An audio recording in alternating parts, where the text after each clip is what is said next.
What's up? What are you doing? You've had quite a day. You got a lot done. Impressive.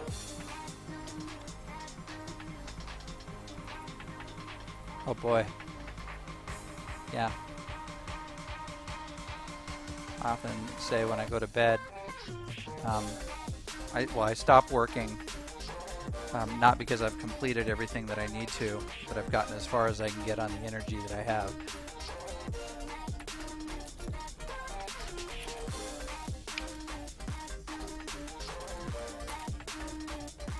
Yep, I just did a sound check with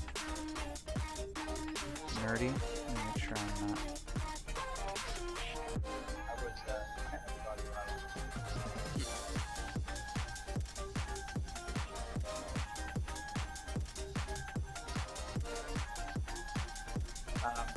So what would be really funny, I think you've got the damn thing to do it during the broadcast, is run some polls.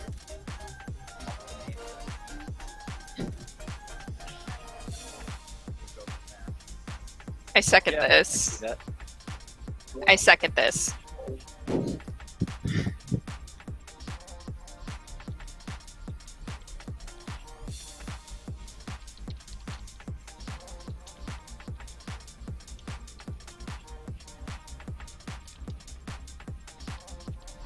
Oh, I better shut my door. My dogs are gonna come in.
Oh.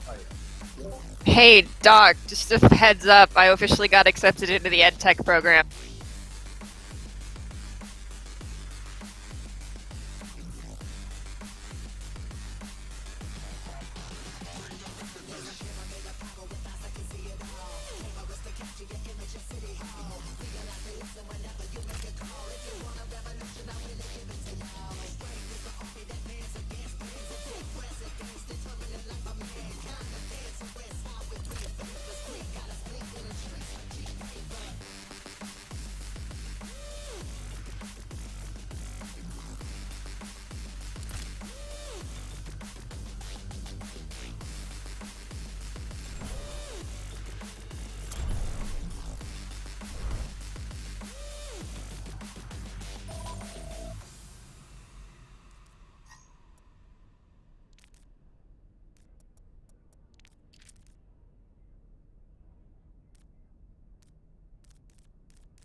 Good evening and welcome to Boise State Esports. I am Michael Fisher here for a very exciting night of Overwatch. Joining me is Nerdy Bird. As you can see the title right there, it's not the players playing Nerdy, it's the coaches and directors that are facing off tonight, so it's going to be a lot of fun. Yeah, I'm actually super excited. I'm going to harass Paul as much as I possibly can while we're casting this match because I miss him and he deserves it. You know what? There's no better way to treat the one and only Paul that we all know and love than to harass him while we're going about this. But this should be a lot of fun. We're going to have a couple of matches in store tonight. We have 4 teams playing. They'll be playing in their first round games at the same time, and we will randomly choose between which one of those games we will cast. We'll then have a loser's game, and then, of course, the winner's game to wrap it all up so that those coaches and directors can brag about it the whole time. So, Nerdy, what are we expecting tonight? Because usually when we know the players, we can kind of say, okay, we've seen some scrims, we know what they're going for. What do we expect when the coaches and the directors are playing each other? Honestly, I have no clue. I just know that we're starting out on Busan this evening, and we're you and I got to see the roster lineups where the coaches are like, Yep. "Hey, I just moved over from console. Don't let me play anything else but tank, but I'll also flex for you." And we tried to balance out the SRs as best we could. So this is going to be an interesting experience, to say the least. Yeah, as you mentioned, all the maps are predetermined, so we don't have to have 6 coaches yelling at each other, well, I want to play on Kings Row, I want to play on this map. No, we have it all predetermined. As you mentioned, the first game is going to be Basan, Kings Row, and then Hanamura for best of 3. So we're going to see Kings Row. That's not a debate, but it's going to be really fun. I'm definitely excited. I'm curious to see. I hope a lot of the players tune in and maybe sort of harass their coaches. The coaches say, hey, why'd you make that bad play? And every player just is waiting for the opportunity to say, all right, I want to see if you were able to make that play. It's going to be a lot of fun. I agree. All right. So here, this is Team 1. okay. I don't know these logos. I don't know what schools these are, but these are fantastic logos. They are fabulous. Okay, I will find the names of these schools because I don't know logos. I am sorry.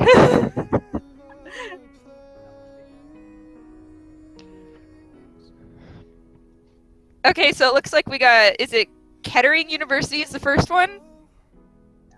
Let's go with that. Okay. Yep, let's go with Kettering. Kettering University, and then Hoodie Dingus. What team is he from? I'm trying to find him on my roster list, and I don't think he's in here. Looks like he's from Full Sail University. Full Sail University is for Hoyt Dingus. Great name. Baker, Marion. There we go. So then we have Marion, Baker. Yeah. Yep. So that is your first team right there. Okay, They'll be okay. taking on Team 2. All right, so we've got Coach Curtis coming in here at the first of Team 2. And by the way, chat, we don't have names for any of these teams yet. So if you want to do us a solid and name them for us so we can call it that the rest of this broadcast, that'd be fantastic. And I would appreciate it a lot.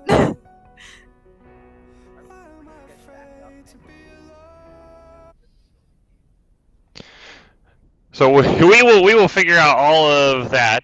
But yeah, so it's coaches and directors playing. Fish and Dirty Bird here for the cast. If you're just joining us, we have managed to put together 4 director teams. They will be split into 4 teams, of course. Team 1 and Team 2, as we said, chat, you can come up with some good names for those. They will be playing, and then Team 3 and 4 playing in a best of 3. We'll cast one of those games while the other one goes on in the background, and then we will have a winner's game and a loser's game to wrap up the night. So as you can see there, we've listed out all the coaches and their schools in chat. So it's going to be a lot of fun. Does look like somebody said in the chat that the category is still Rocket League, so if we can get that changed production when you get a chance. I know you're working very hard, but they are playing Overwatch, not Rocket League. Yeah, I do agree. We'll give everyone mod. Paul's in chat! Hi, Sultan! That is like the opposite of harassing. That was like fanboying almost over him. You can't say we're going to harass Paul and then fanboy when he comes into the chat. That's no fun. I'm part of the Swole Papa gang here. I'm sorry. I met this man the first time when I was in high school, and I've known him since. Initiating match. Well, it sounds like we've got a match maybe loading up in the background here. Something's happening. Athena. So we will go to the first map. It is Busan, predetermined there. As we can see, round 1, Team 1 and 2 taking each other on. Team 3 and 4, it's Busan, Kings Row, and Hanamura predetermined. And then we'll go to the losers match, best of 3, and the winners match, best of 5. So we don't know their strategies, Nerdy, but we do know the strategy to win. So what's the best way to take this first map here? Honestly, I don't know what strats both of these teams are going to want to pull out. I'm not familiar with their strengths or weaknesses, but in all honesty, go bunker, rotate to drum, and stick together and make sure that you play off each other's mistakes is my best suggestion here. And we've got Sultan coming in on the Reinhardt, so let's see how he does leading the red team in. Yeah, as you mentioned, Sultan, a familiar name to a lot of Boise State fans. He is leading the red team charge there. Everybody grouping up on top of the point right now. Not a lot of damage going out onto either side. Just sort of trading back and forth here. Sultan now going to try and go in with a big 2-man anti being landed on the blue team. And they're going to take down the Zyra to start. Not able to land a pin, however, but he is going to be able to knock back the McCree. And the red team, thanks to Sultan Nerdy, doing what he used to do all the time for Boise State, putting the team in control with his Reinhardt play. That is... Yeah, don't forget, Paul is now the director of OK City University. He's just an OK Reinhardt. Glad to see he's unbinded Shifty here, sitting out with his Earth Shatter ready to go. I wonder if he's going to get a fat 6-man or no man, and it's a 1-man Earth Shatter. I don't think his team's going to be able to follow up on that. No, I don't know if they're able to, but it also looked like they weren't actually able to retreat. They got 1 member from it. Unfortunately, not much else to follow it up. The Coalescence is available. Not going to come out in time to same Clever or Bonewalker, so a little bit of hesitation by Pioneer there might have cost the blue team. The Coalescence used about a half second after it came up, and I think that made the difference between 3 dead members and nobody dying on the side of the red team. Unfortunately, it's he who ults first wins again. Oh, do you see Paul? Do you see Sultan over there? I do see Sultan. I was going to point out he already has a second shatter available.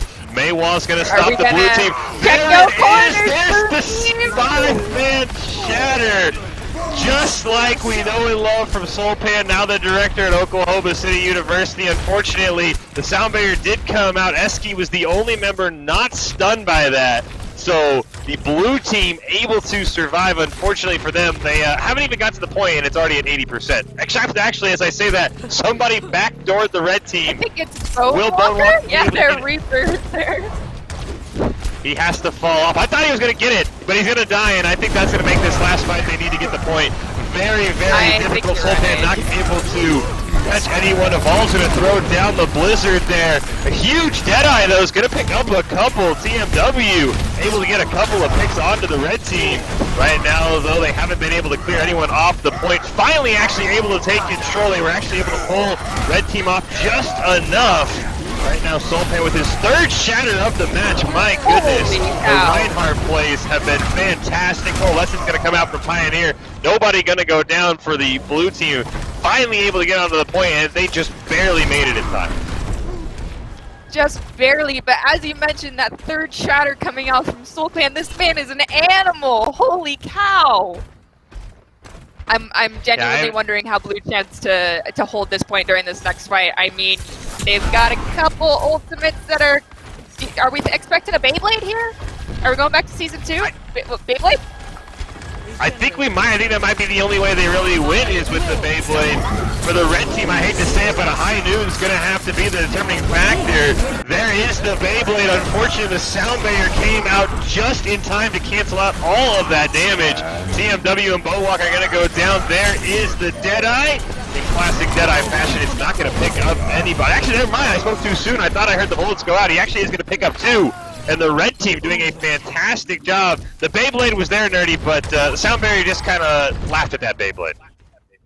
Yeah, sound barrier, speaking as the current Lucio main, definitely works well against the Beyblade move. 0.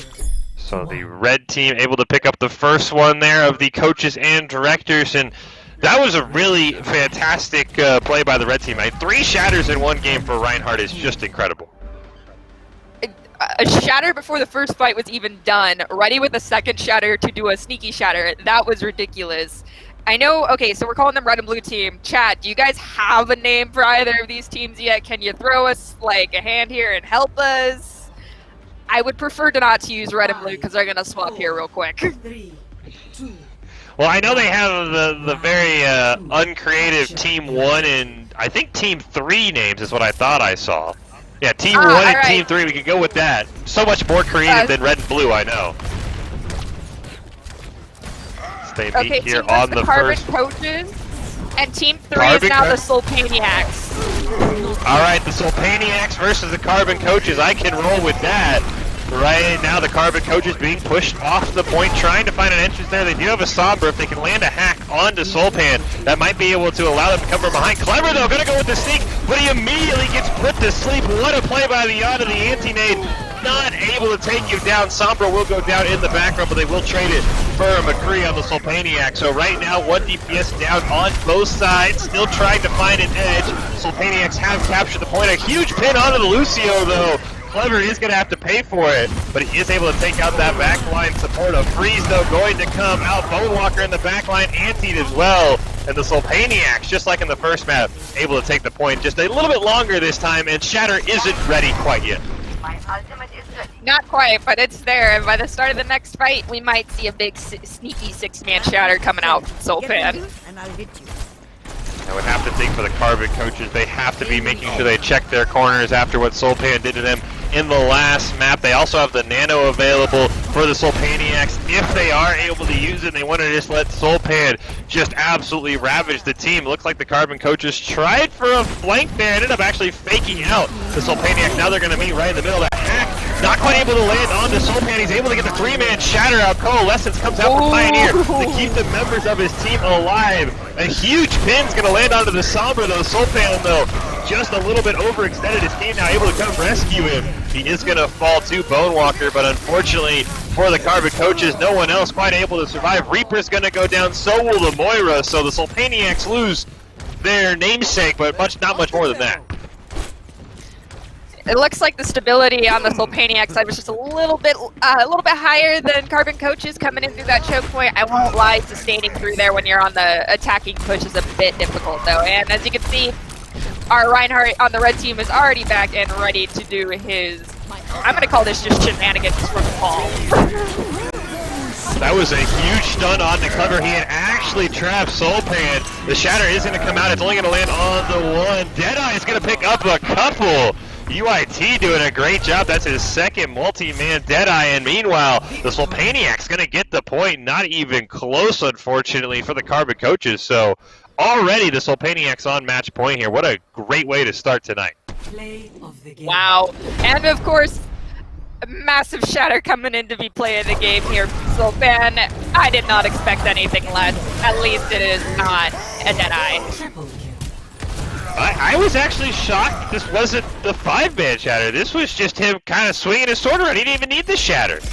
The game, just giving Soulpan some credit. So yeah, I'm glad it wasn't Deadeye either. Thank you, Dirty Bird, for mentioning that. The coaches do seem better at Deadeyes than the players, though. I don't know if that means the coaches are bad at hiding or they're better at using it. I'm not sure. I'm not sure which one that is. I just noticed that we see more Deadeye kills with the coaches and directors. So we'll have to see. Now we are headed to. I'm just sorry, saying, but I mean, you just insulted every true. McCree player at Dave. I mean, I think the average game sees like 4 Deadeye kills, and we saw 6 in the first 2 maps. I could be that the other players are better at dodging. I mean, that is a possibility. Maybe I'm complimenting their ability to dodge. I'm pointing out is the coaches seem a little bit better at getting Deadeye kills. Guac is agreeing with you right now, Fish, saying no Deadeye battle, don't use. Exactly. Thank you. I'm glad chat understands my hatred for that ultimate. And speaking of hatred, we're headed to everyone's favorite map, Nerdy Bird. I don't know who predetermined this, but they picked King's Row for whatever reason as our next map.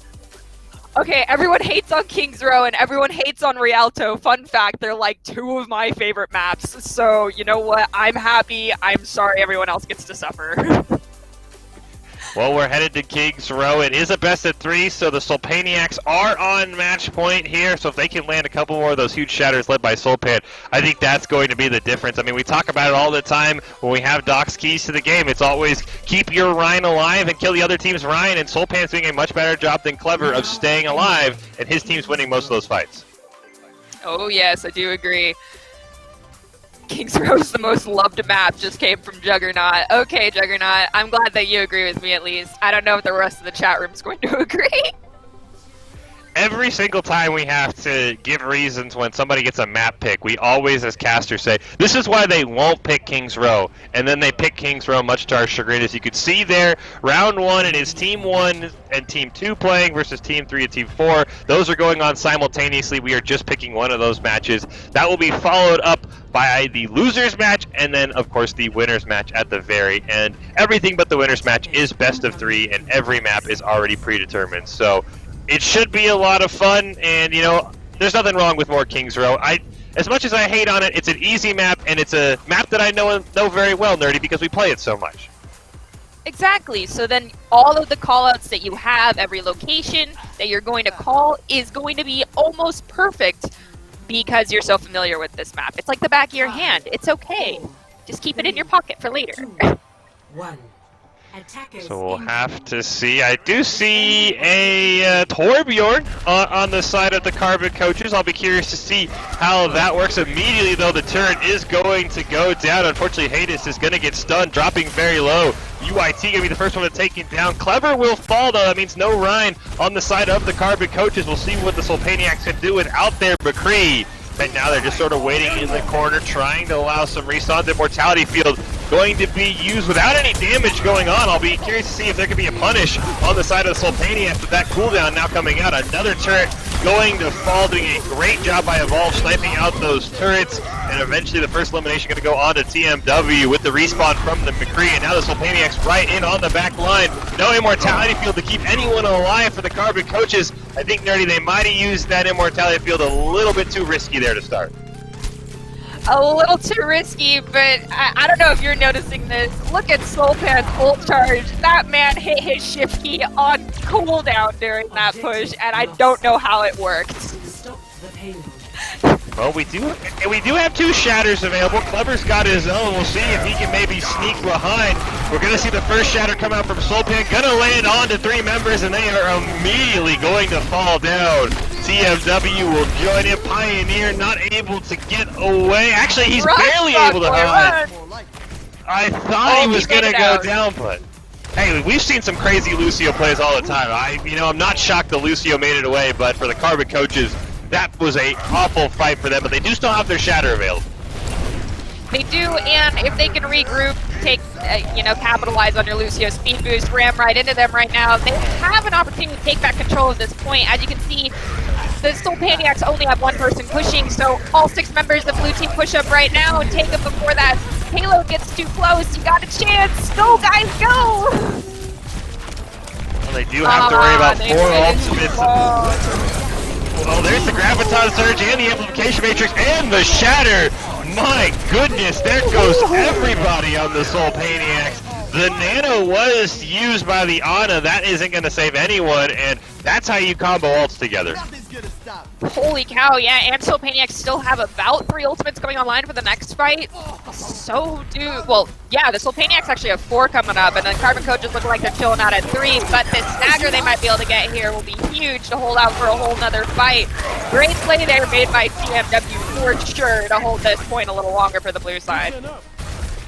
Yeah, great job using the Blizzard there. Soulpanic gotten the pick onto Pioneer, but with the Blizzard, pushed the rest of the Soulpaniacs away, allowing for the respawns. But as you mentioned, there's going to be 5 ultimates available for the Soulpaniacs in any sort of order. Pioneer does have the sound barrier, though, so he might be able to keep his team alive. He has to be very careful not to get caught in that Shatter. The Shatter of the Graviton Surge is going to come down. Pioneer is going to be caught out. His sound barrier comes right after one member does go down. Immortality Field able to keep every member of the Carbon Coaches alive, even with the Blizzard coming out. Scrundo is forced to use his own sound barrier as well. And the Carbon Coach is doing a great job turning that fight around. Unfortunately, the Shatter not able to eliminate either support of the Carbon Coaches before they were able to get that Immortality Field sound barrier combo down. Yeah, both sides are actually down 1 player, and as I say that, of course, the Carbon Coaches go down 2 more right now, and it looks like Soulpaniac has control of the point. Halo Nana are pushing it as Soulpan's up front with his McCree just holding out and saying that you shall not pass right now, because Carbon Coaches ain't getting any closer to this payload right now. No, they are just going to have to concede this point right here and play some mighty fine defense, but we've seen it done before. This can sometimes be a very tricky point with all the corners and, of course, the quick respawns for the defending team. If you don't eliminate them all at once, they can sort of just keep funneling back in like gnats and just kind of keep annoying you and pestering you while your members have to run all the way back. It is going to start, though, with the pick onto the main. The Nano is going to go onto Soulpan, but a huge 6-man Shatter is going to come out for the Carbon Coaches. Unfortunately for them, they're actually going to lose their Reinhardt in the process. The Implication Matrix, not enough. Soulpan will go down, though. Bonewalker is going to lose a turret and himself, but my goodness, what a huge Shatter from Clever to at least stop this advance for a little bit while the Soulpaniacs wait for Soulpan to come back to the fight. Yeah, for sure, and Carbon Coaches have that spawn advantage. They're technically still up 1 man if they want to try and take back this payload and get full control. Right now, if they can do it, looks like they are. They're gonna commit the Graviton Surge, but in the process, UIT's gonna keep up the 2-kill average for Deadeye, which is just incredible so far. Doing a great job dodging that Graviton. Unfortunately, does it really matter? And the Carbon Coach has been doing a really good job conserving ultimates, only using what's very necessary. They're going to have the Molten Core online. They might have a Blizzard and sound barriers. So for the Soulpaniacs, it's going to come down to, once again, depending on how big of a Shatter Soulpan can get, that might change this fight. He's going to go in right on the back line. Blizzard's going to come out immediately. May is going to die, but it is going to separate the members of the Soulpaniacs. Shatter's going to land onto 2 members of the back line. Fire going to use his sound barrier. Meanwhile, another Shatter on the back line of the Soulpaniacs, stunning 3 of them. Unfortunately, it does look like the Carbon Coach is a great job using that Blizzard to separate Soulpan from the rest of his team. And once again, Carbon Coach is going to hold strong.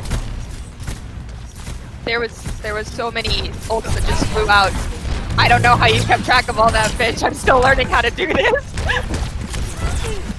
It's just a lot of guesswork and a lot of, if you talk fast enough, Nerdy, no one can correct you. That's what I've learned. Okay, fair enough. Looks like another fight's going to come out here. Evolve's going to drop down the Blizzard. Hattie's going to be eliminated, though. Clever will fall as well. Nano has gone out onto Soulpan.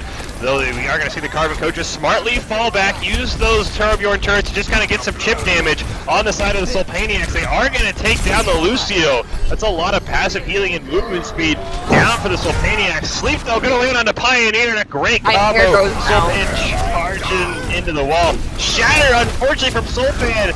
Might have been a misclick because he got charged right as he used it, so it missed on everybody. We're going to see the Graviton come down right on the side of the window. A charge out of the Immortality Field will keep the Carbon Coaches alive, though. Great job using that Immortality Field. Unfortunately, we aren't going to see many people go down. We're going to see now Eski going to use his own Graviton. another two-man Deadeye. Can we please stop? I have to make my point about how bad Deadeye is, and right now, UIT is proving me just completely wrong.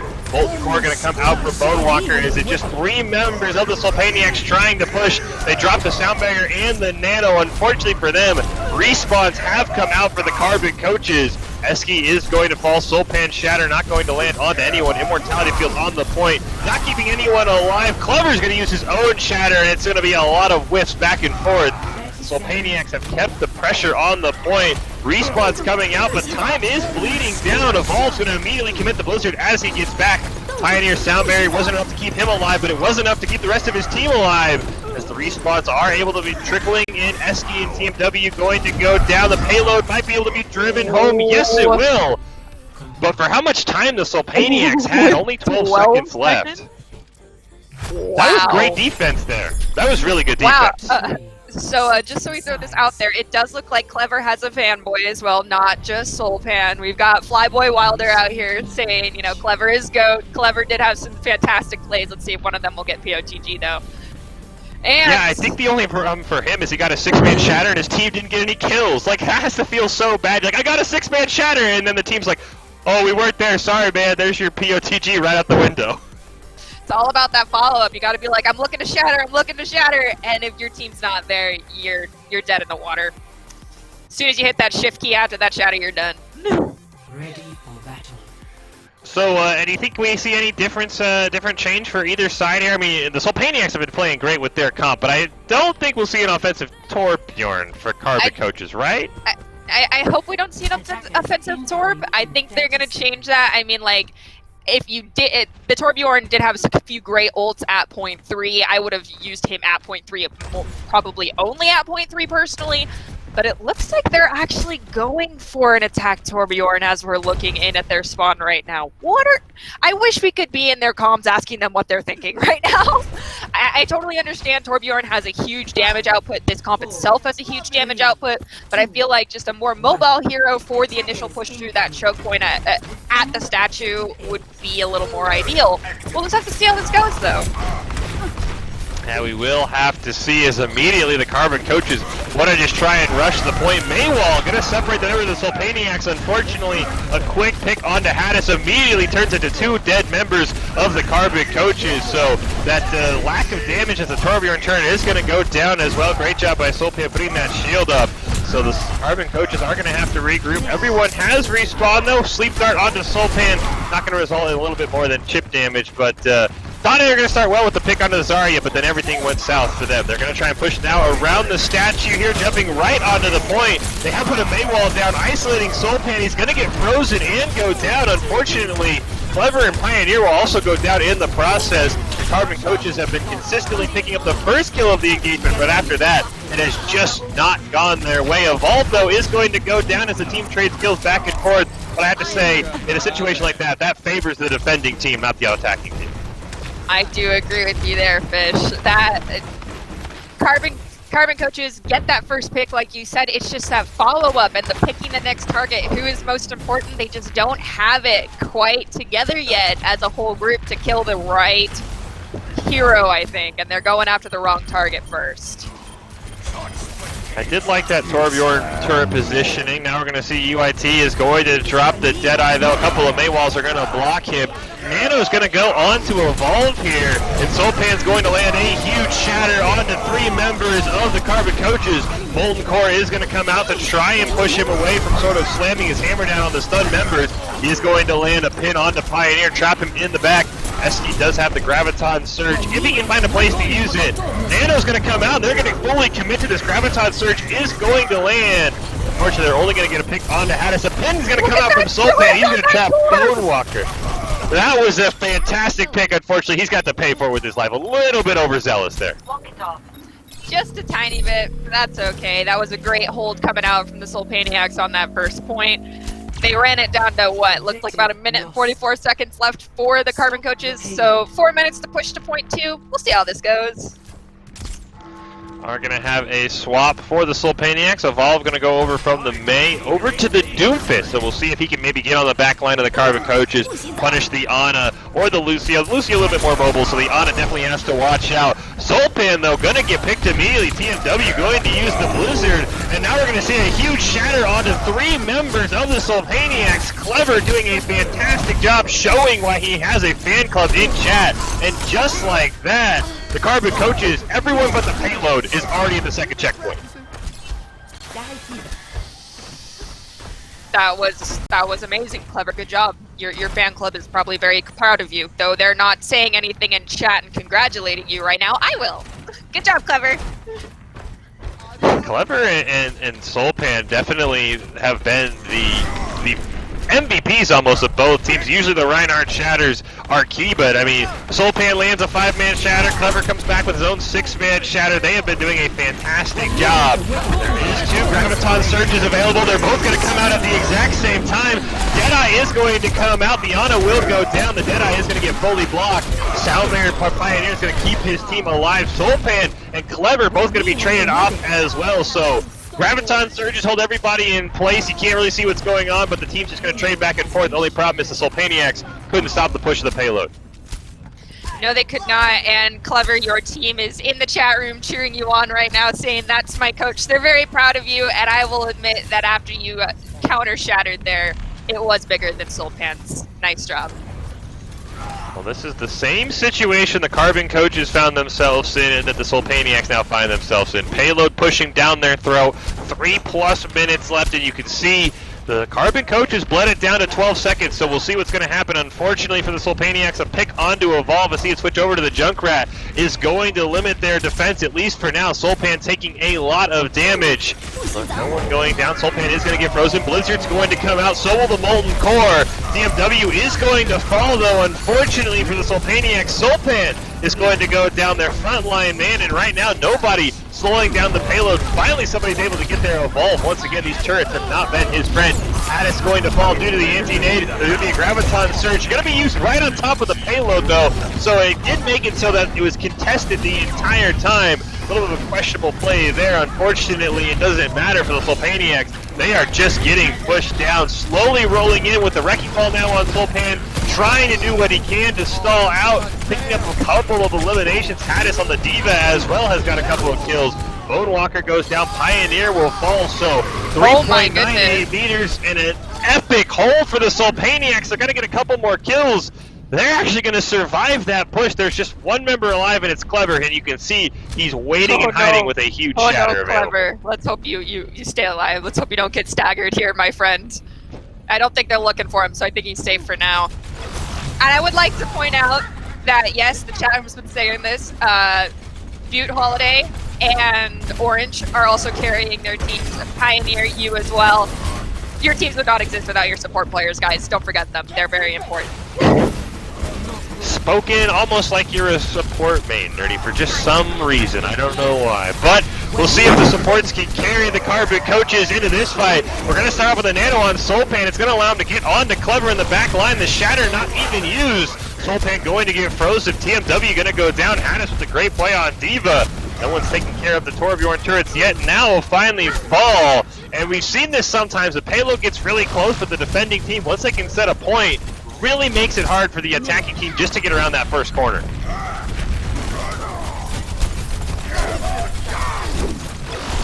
Can they hold? I don't know. We're going to have to find out. I mean, they've already run the clock down to under 90 seconds now. That's enough time for, in theory, 2, maybe 3 pushes coming out here from the attacking team. But will those 2 pushes be enough? They might be, though.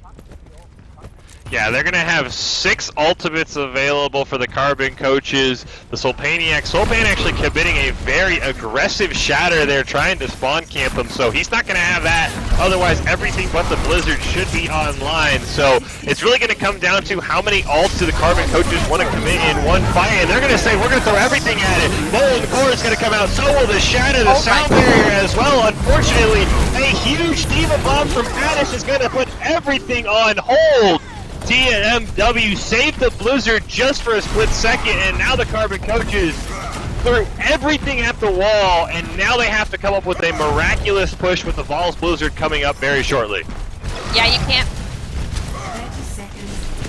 Yes, we have Slopan Shatter coming online, followed up by Evolve with that Blizzard 2 massive CC ult that they held, that they were building up during the last fight when Carbon Coaches just pumped everything they had, nothing stuck to the wall. Well, now Slopaniacs are coming in with a massive advantage with 2 ults to no ults. They're going to hold this out, and I think the Slopaniacs might actually be able to hold this point full. We'll find out here, though. Yeah, they did unfortunately lose that fight. The good news is the payload had gone back enough to where it wasn't that close to the point. Sulpan is going to have a shatter if he can get there in time and land it. It's the only ultimate available in the game, and that's going to be a game changer. There it is. It's going to land on the 4 members of the Carbon Coaches. That is exactly what the Sulpaniacs need. Unfortunately, 2 of them are going to go down as well, so the Carbon Coaches keep it alive. Sulpan now waiting to respawn. Graviton Surge is going to come out, so will the Deadeye. It'll land on Eski. Oh no! Victory. Look how close that payload is. Oh, that feels so bad. I would like to throw out the last ultimate of the game was a Deadeye. Play of the game. And it did get a kill too, and it actually got the game-winning kill. It didn't get 2 kills though, so you know that's where it goes back to the mediocre ultimate. And this was just incredible. The ult chains Carbon Coaches put together was fantastic, all the way up until that last fight where they threw 6 ults together and didn't win. That was incredible defense. I don't know how the Sulpaniacs survived, but they did, and they're going to move on to the winners bracket. Yeah, and players, if you're watching, I hope you're taking notes from your coaches, because that is how you should be playing out your ultimates. Holy cow, there was some great ult stacking and ult play coming from both sides there. That was phenomenal. I will not lie. That was great to watch. Yeah, that was a lot of fun to watch, and both teams will get to play again. We had another game going on simultaneously to that one, and then we will have the losers bracket, so the Carbon Coaches taking on the loser of the other game, and then the Sulpaniacs will be going on to the winners bracket to take on the winner of the game that we were not able to see. But yeah, that was incredible. I mean, I don't think you can get the payload much closer than that without capping it. That was really just unfortunate for the Carbon Coaches. Oh, I'm hearing we have a top 5 ready to go already from that match. I'm excited to see this. I hope it's not just Deadeyes or Shatters. I hope it's everyone working together, but we shall see. Yeah, if it's just Deadeyes, it's done just to spite me.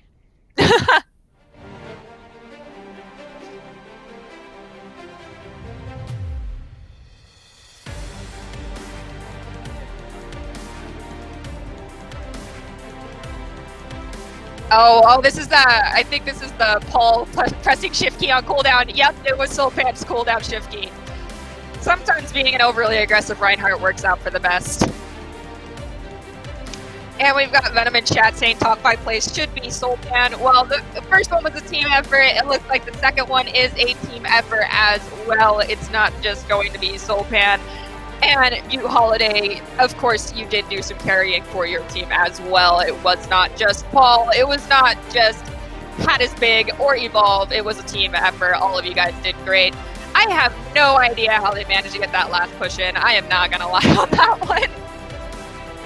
Yeah, that was incredible. I feel bad that the Reinhardts both had huge shatters and no one got a kill, so we won't see in the top plays. This was incredible. Every ultimate used by the Carbon Coaches and nobody went down. That was a huge transcendence, being able to dodge out on all of those effects, but I can't believe not one member died for the Sulpaniacs there. It's just how it happens sometimes, and it's the most aggravating moment in a player's life is throwing everything and nothing dies. There was the last shatter of the match. Sulpan stunning 4 of them, eventually leading to his team's win, and unfortunately, as you mentioned, Nerdy, the Deadeye is the final kill of the game. It just hurts me to see it. And I think this UIT play here was pretty well deserved. This Deadeye was nicely timed in conjunction with that male. Worked out perfectly. And Flyboy would like to give a quick shout out to the prod staff. Great job of getting the top 5 out so quickly. I do agree. It takes a lot of work to get this done so fast, so you guys are awesome. Yeah, you know, I'm going to say they can't complain when you had a match full of incredible plays. There were probably like 3 or 4 plays left on the the chopping block there, especially a ton of shatters from Clever and Soulpan that they couldn't put in there. So it helps out when the players, or the coaches and directors, I should say, in this match, make it really easy to come up with a top 5. I do agree. I mean, all of them are shining stars of their programs anyway. They wouldn't exist without them. Remember that, guys. So, top 5 plays, you just got to be like, who was popping off and when, and just, grab a couple, and everybody's doing great. Yeah, so oh, yes, it is the coaches. Yeah, go ahead. Reading. Yes. They're shouting out our production staff because, our prod staff's pretty amazing. Yeah, especially amazing considered they don't have their nice state-of-the-art studio. They're doing this all from their houses, which is even more incredible that you really can barely notice a drop in quality, and they are doing it from their houses in isolation. But if you're just joining us, this is the NACE Coaches and Directors Overwatch tournament that we're putting on. Fun little tournament to give the background people, the people in Nerdy Bird's ear all the time, the ability to shine through. So they are going at it. We just got done with our first round games. We're going to have a losers game, for which, hey, even if you lose, you still get another chance to shine. You still get that redemption shot. So we should see the Carbon coaches and the other loser from the game we did not see taking on each other. And then the Soulpaniacs have to go on. There's no other way to call them besides losers. It hurts, but it's true. I mean, it's the loser game is what it says in our handout. It says the loser game. That's a production error. We'll have chat come up with names for this. Well, we should have the Carbon coaches at least. We'll have them. We do need chat to come up with another name though. I like the Carbon coaches. Carbon coaches versus Fourth Dimension is the name of the other team, apparently, not just the other losers. Fourth Dimension. The other losers. I mean that's what they were for a while. But no, okay. So Carbon coaches versus Fourth Dimension, and it is going to be a little bit of a switch up here as I check my notes. It's going to be Lijiang, Dorado, and then Blizzard World for a best of 3. That is going to be coming up. Predetermined maps once again, best of 3. But everyone was promised at least one game on the stream, so we want to make sure that happens. Yeah. Yes. For their students. Okay. We are hearing from our production side. My coach, Doc, is saying it's so your own students can mock you guys. You signed up for this. Just remember that. The students are going to clip me calling them the other losers. It's just going to remind them of that. Now I feel bad, as we do see somebody in chat says they want to form a team known as the other losers.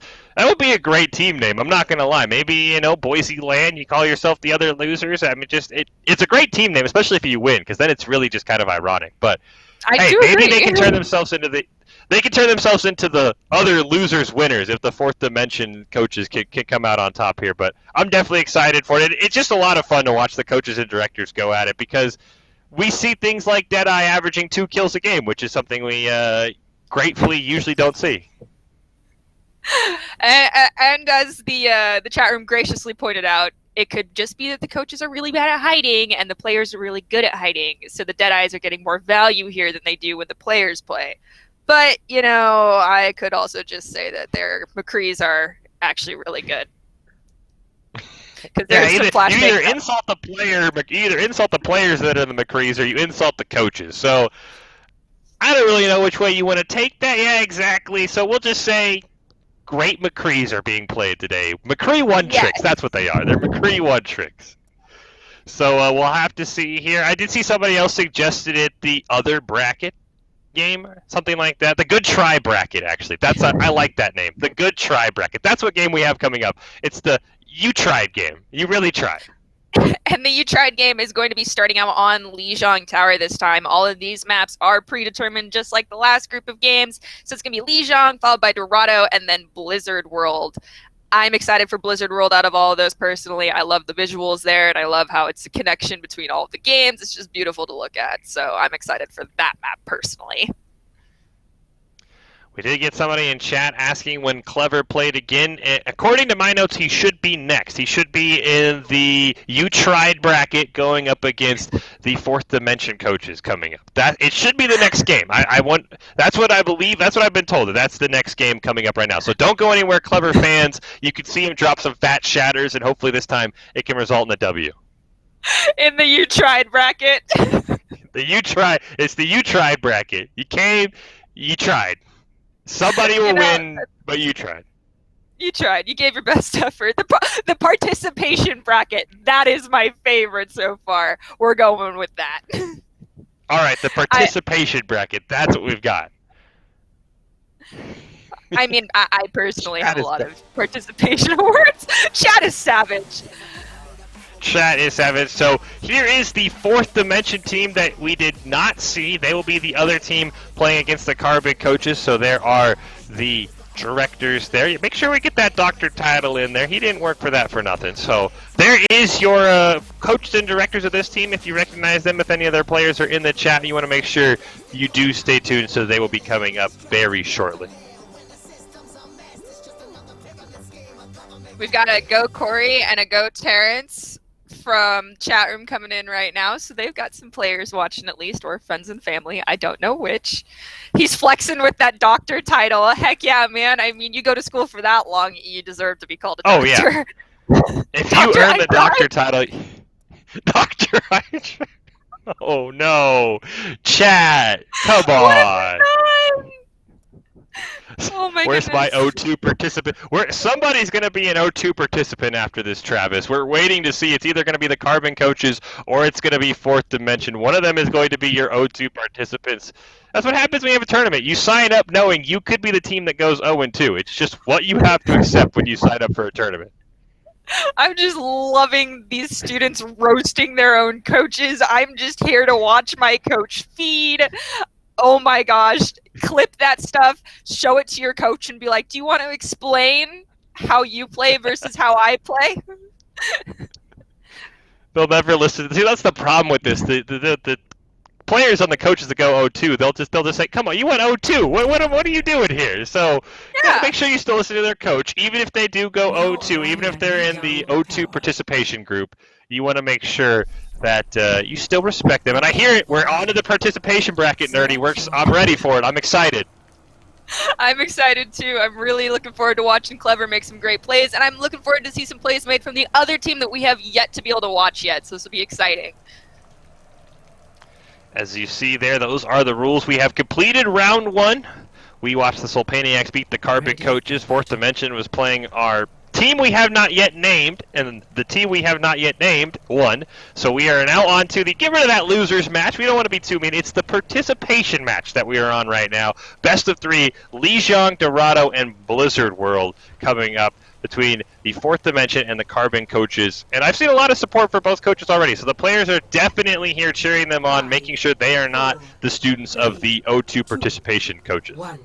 Round one. Yes, I do agree, and I believe this is going to be a case of do as I say, not as I do from your coaches, so just don't hold too much of their gameplay against them here soon, guys. That's all I ask.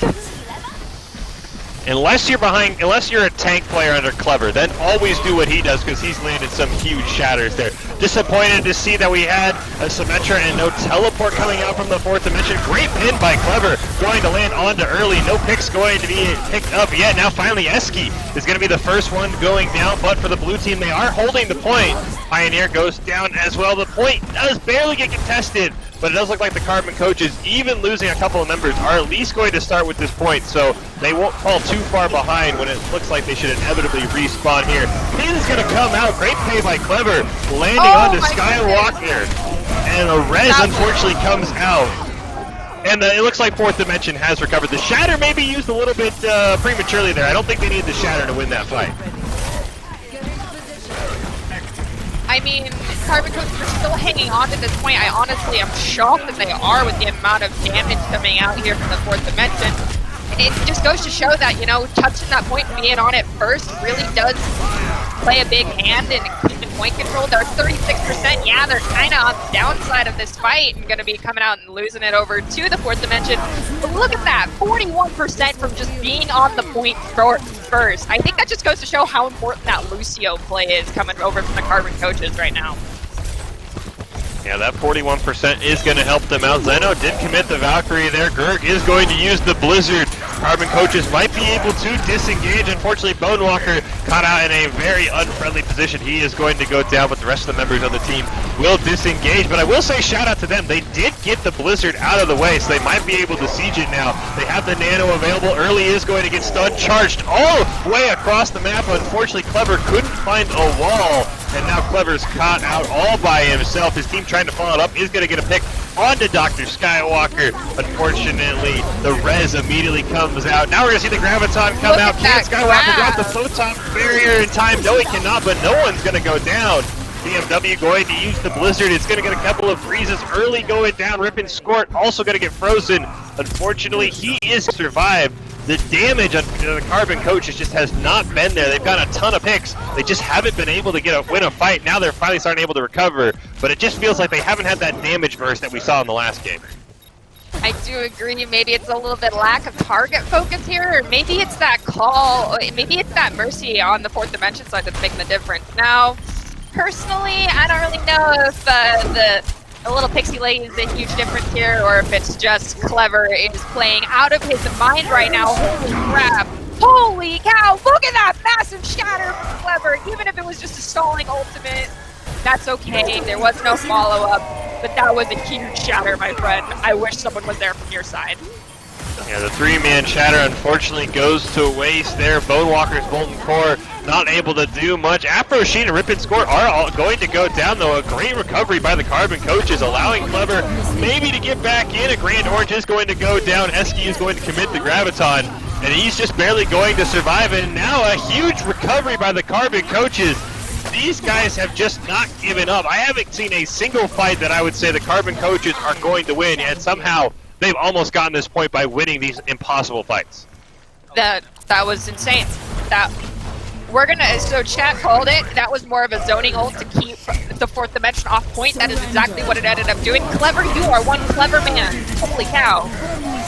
Well, here come the ults from the side of the 4th Dimension. Graviton Flux is going to be in the shatter as well, but Pioneer with a huge sound barrier keeping his team alive. Photon barrier is going to come out. Early goes down, does get res though. Clever's going to land a shatter. Not going to matter though, as Carbon Coaches is cleaning up right now. The members of the 4th Dimension just doing a fantastic job once again, finding ways to win fights. You know, the last one alive, that should be enough to stall out overtime, and my goodness, Carbon Coaches just finding the victory from the jaws of defeat. I don't know how they won a single fight that map. Every single fight, I'm like, all right, the Carbon Coaches are going to lose, and they still won.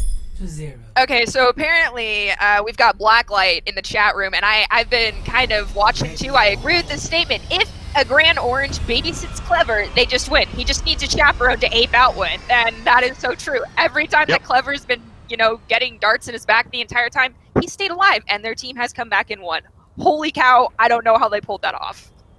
Yeah, that was incredible. I've never seen a zoning shatter before, but if it works, I'm not going to criticize it. And yeah, I think even if Clever has like a DPS babysitting him, I understand it can't heal him, but he's just going to throw a shatter down. He doesn't care where his team is, so if you have at least one DPS behind him, you should be able to get some picks on these absolutely incredible shatters he's landing.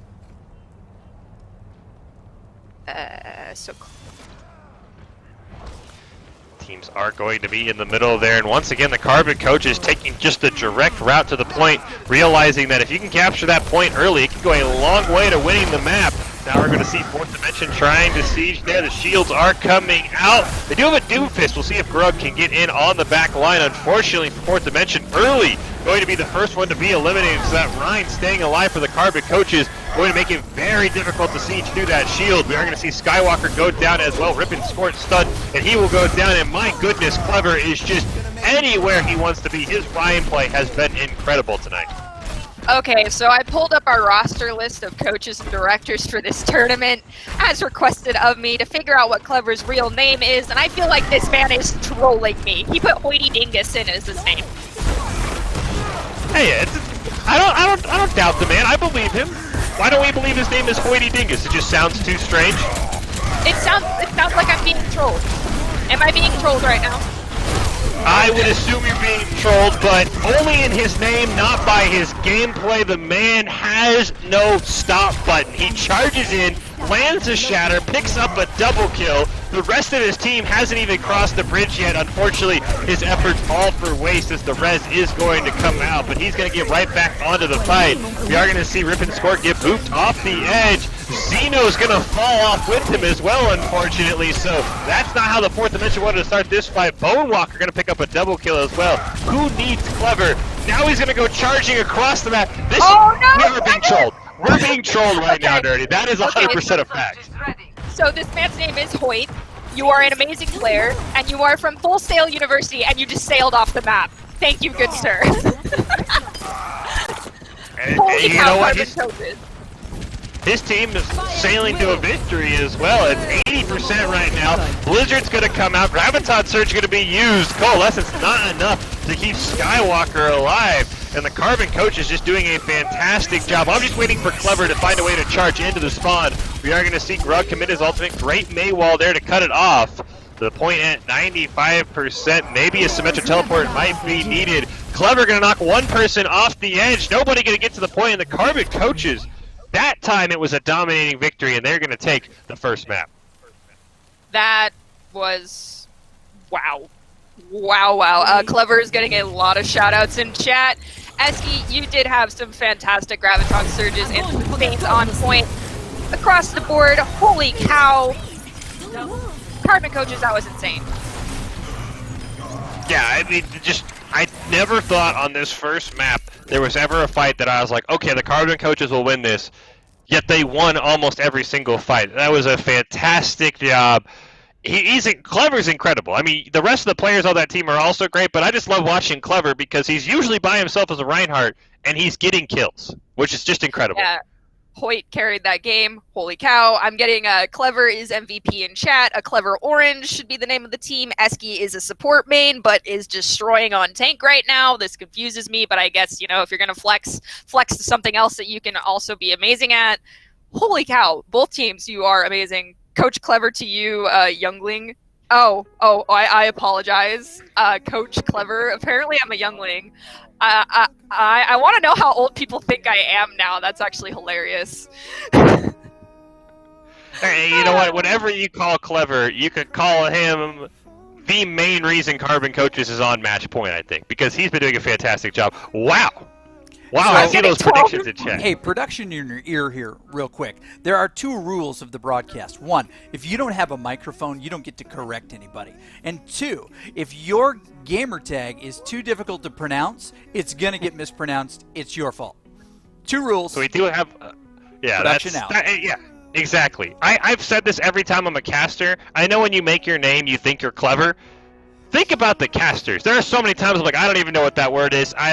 There's like 7 consonants and then a vowel, and you expect me to pronounce that. So unless you provide me with a pronunciation guide, I'm not. Exactly. Unless you provide me with a pronunciation guide, I'm just gonna give it a shot, and we're gonna call. That's what you're gonna be called for the rest of the night. All right, I just dropped my real age in chat for those of you that are curious, saying I was 12 years old. Appreciate it. I'll take that as a compliment for now. You know what? Shout out to that man in chat you can't tell me I cast for my school and it sucks with the name that's not even a word I can read. Something Currant. I'm gonna call you Mr. Currant because again, there's like consonant and vowels in places that they shouldn't be. But yes, I'm glad someone understands the struggle. If you don't send me a pronunciation guide and I'm trying to say it on the fly, you're gonna get you're gonna get your hero name or you're gonna get a shortened name. That's just how it works. That's how we make roll. up for you. Exactly. You should just be honored that we have at least found a better name for you than your weird gamer tag with X's and 1's in it. That's how you should feel. As you can see there, the match rules. We are on to the participation match there, or the losers match as it's being called.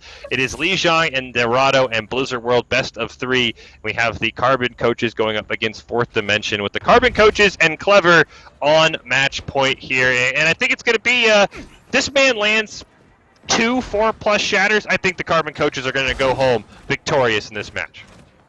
I do agree with you. I feel like the Carbon Coaches have this map, possibly this whole match, in the bag, but I don't want to cast or curse this just, so Clever's own players can't say that it's my fault if they lose this map.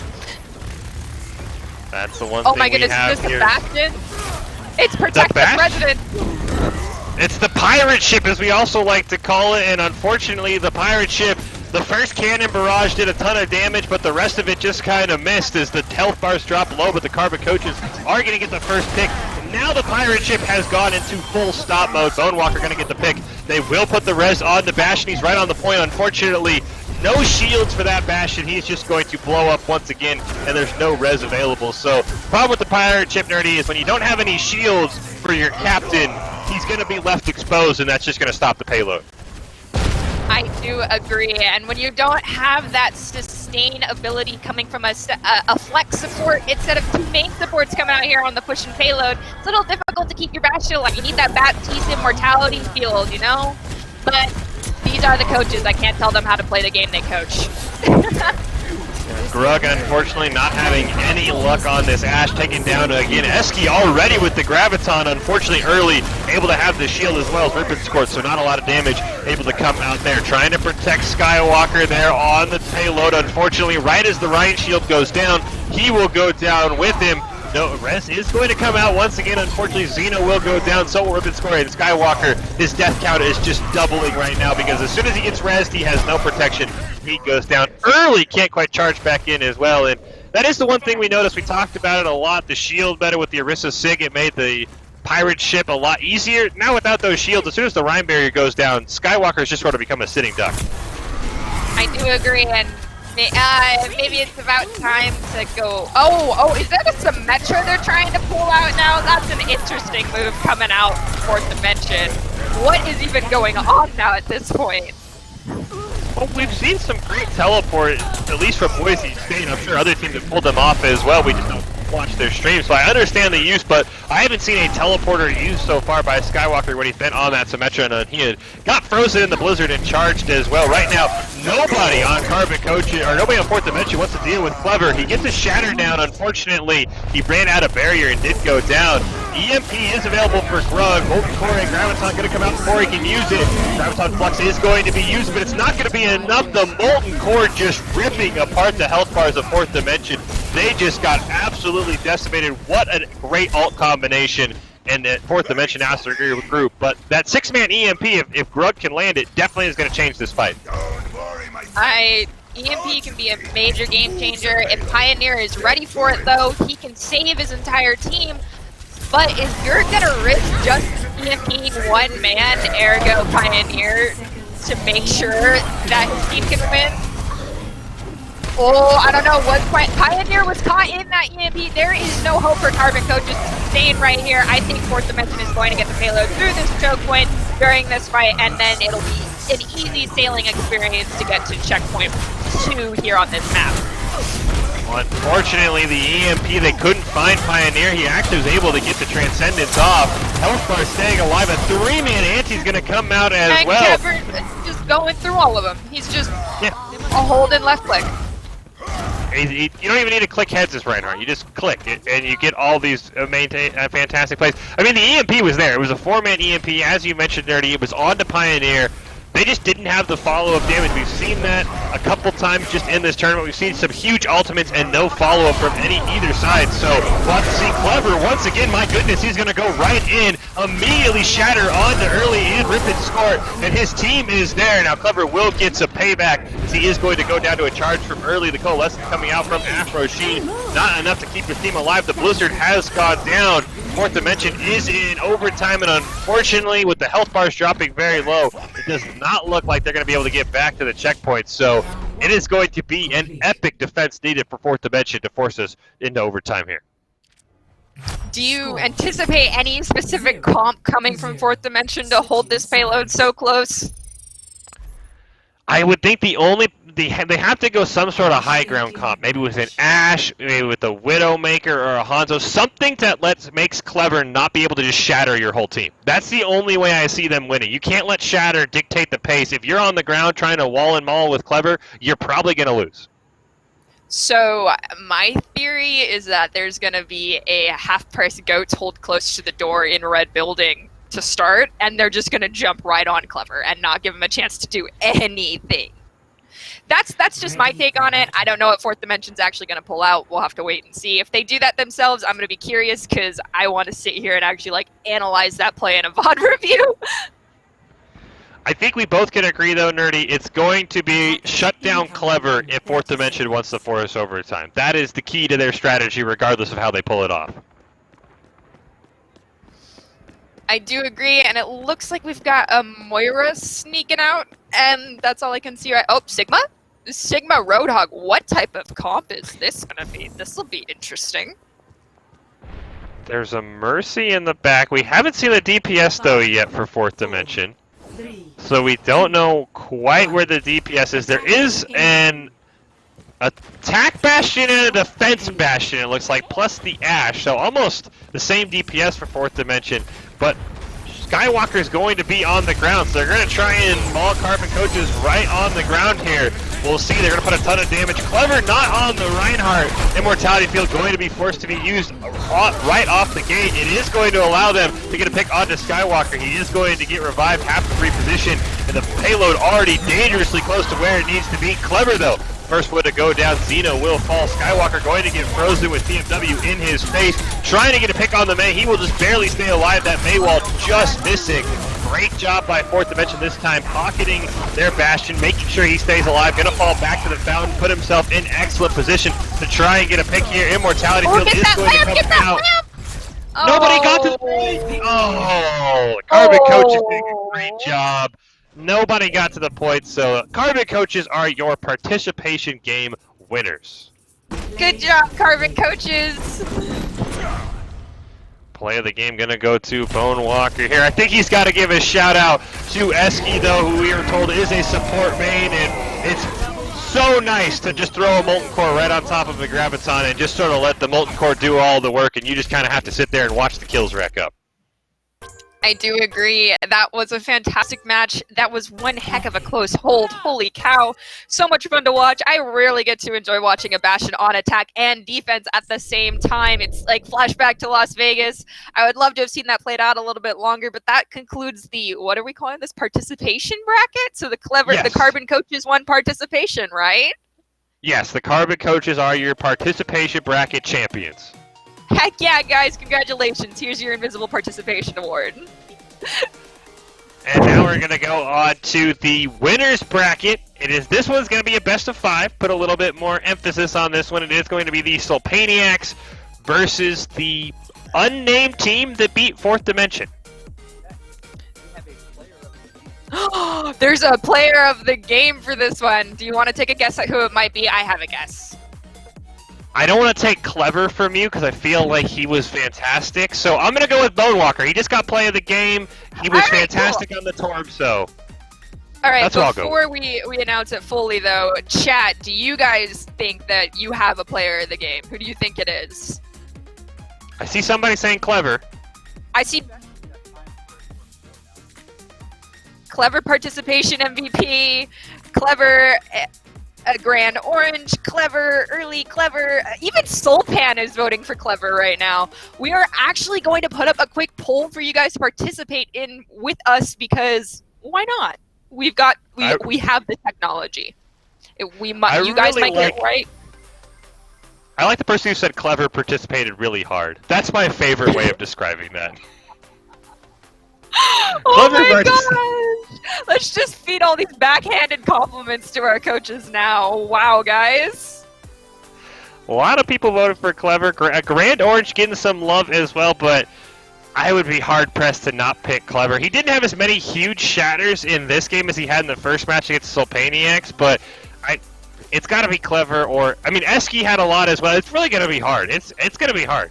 Maybe we'll just get to the whole team. You in the chat right now, please hit that POTG thing that just popped up at the top and select who you think is going to get player of the game, our MVP for the participation bracket.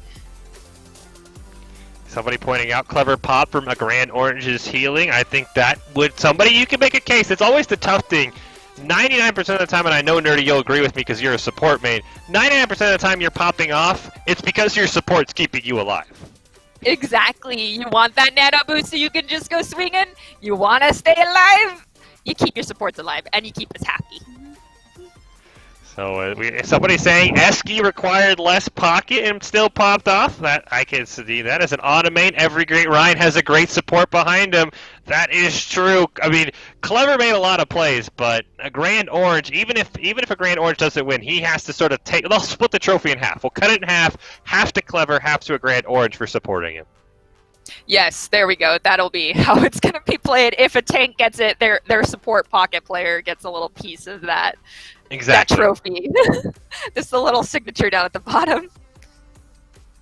Everyone's still going for Clever. Somebody putting out. Doesn't matter what the game supports get no love. Yeah, that is true. I've yet to play a game where anyone is happy with their support. It's just the curse of support. Man, that hit me in my soul. That hurt. Why do you guys gotta bring the voice down of production in your ear again. So, we're going to be collecting a few names. I don't think Clever's day is done. I don't think Soulpan's day after this next match will be done.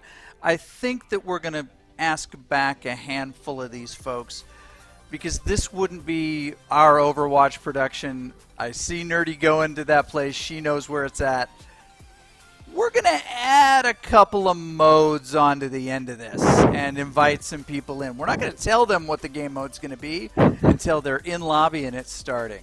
But we'll do that after the main match. We'll pull in a few of these folks to see if they've got really what it takes. I'm excited to see this go down. Honestly, Bonus it'll matches. be great. Oh, Yeah, gold. I love the bonus matches we have here when we do this. They come up with some crazy things. They find these crazy games that I've never heard of. I know we had like a Super Smash Bros. Game that was somehow created that we saw a couple weeks ago. I mean, the production here finds some crazy game modes to try.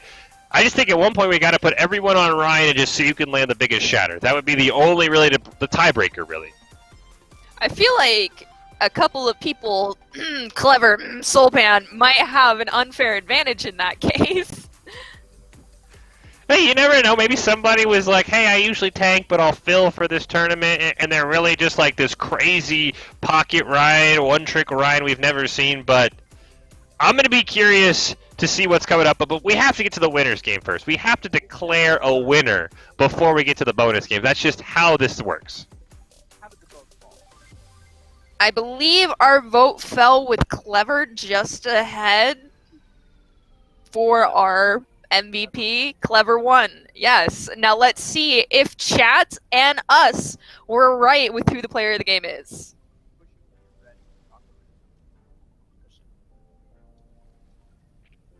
I'm curious. I want to know. I did say Bonewalker though. I took the sort of the back road to see if I could maybe sneak one in here. You took the hit there. You did. Esky also did good too. And is that actually Clever right there? Is that a picture of him? That man is awesome. Clever, I want to meet you in real life. I look forward to the next NACE convention. Hopefully I can shake your hand.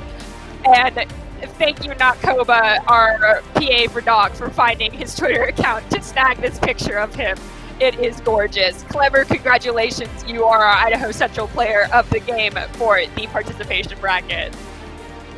And really, it's got to be for right there. The zoning shatter, a move you've never seen before, a secret technique only Clever himself was aware of.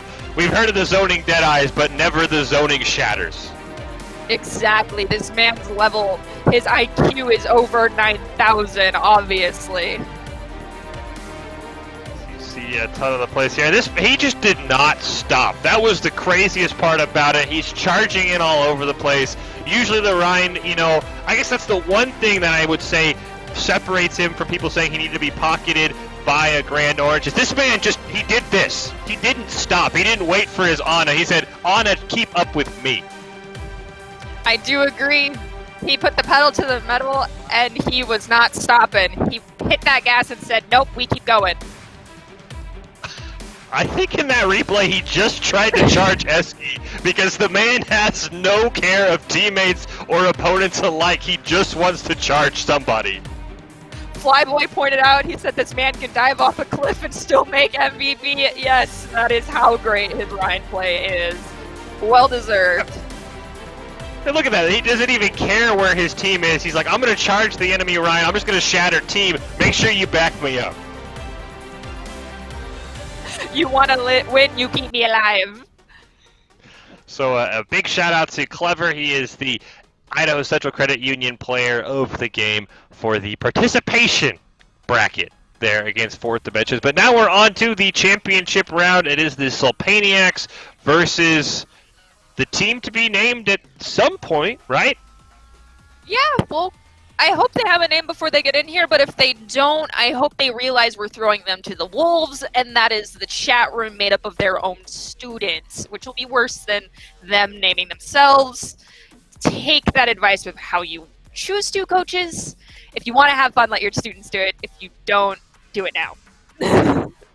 Yeah, you want to make sure you get it off before you become like Clever's fanboy squad in the final, showing up against the Sulpaniacs, because chat right now is big on the play of Clever. So I would not be shocked if they get just some sort of crazy name. I agree as well. I see a beautiful holiday calling hashtag Team Clever. All right, beautiful. If you could convince the other team to do that, I would be down. So that would be great. The Clever Bots, that's also a good choice. Yeah, they're going to get named something Clever. supporting Clever.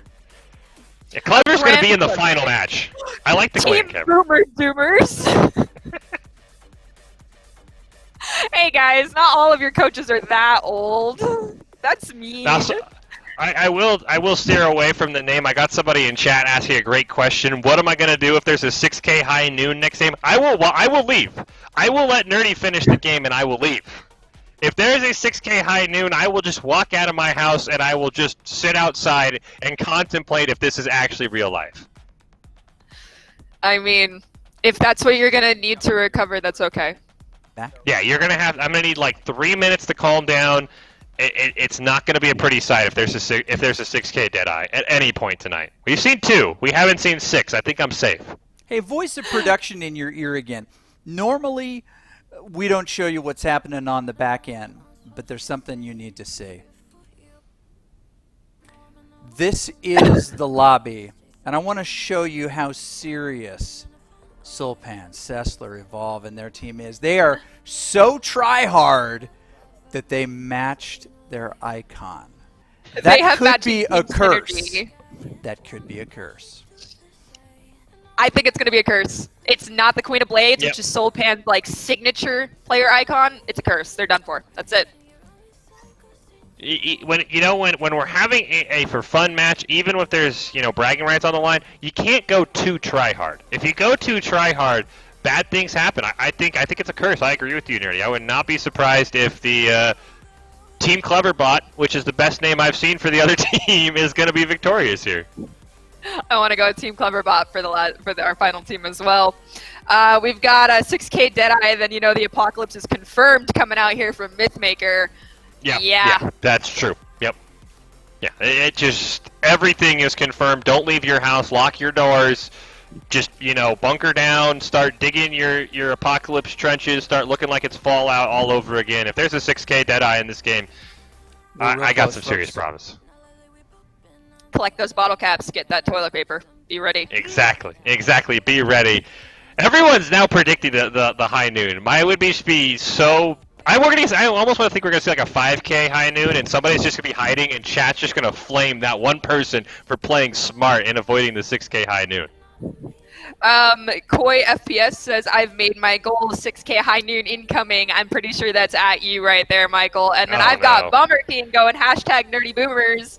I'm fine with this. I will support the Boomer Squad if the Boomer Squad would like to come forward, step up, and show us younglings what they are made of. But well, I guess we'll give a shout out. They don't want to be Team Cleverbots. We got somebody saying they're on the NACE Discord. Their team name is the Slinging Slashers. I know it's bad, but that's what it says. All right. I mean, if that's their name, I'm not going to argue with it. Slashers. All right. This is going to be one heck of a tongue twister for us. They might end up being Team Clever because Slinging Slashers in a team fight. You can't expect us to say that. That's going to be. Rudy just said who named us that, so I think we'll go with Cleverbots for now. Yeah, I think we have to go with Cleverbots until something easier, is given to us. Yeah. Because Slinging Slashers in a fight, you can't. That's a tongue twister, like Nerdy said. I have a list, and that's going to be too much for me. There's too many errors that could come out if we're trying to go fast with that name. Maybe HSS would be like the closest you could get, but you wouldn't get the whole thing. It Even if sounds like a high SpongeBob school is name. life. I do agree. Boomer Doomers, come on, a great name. Guys, you gotta converse in your Nace chat that you got on Discord and then convince each other what name is worthy of your team. Yeah, I mean, they all are in Discord. They should be able to come up with who cares what comp you're running? Who cares what your strategy is for the first map? The more important and pressing issue is what is your name going to be? You're taking on the Solpaniacs, who have matching icons, and at least they have a team name. We've got hashtag Clever Endeavor. Just saying. I like the Clever Endeavor. That's a pretty good one too, especially because you are going against the Solpaniacs. It would kind of stick it to the man if they won with that name.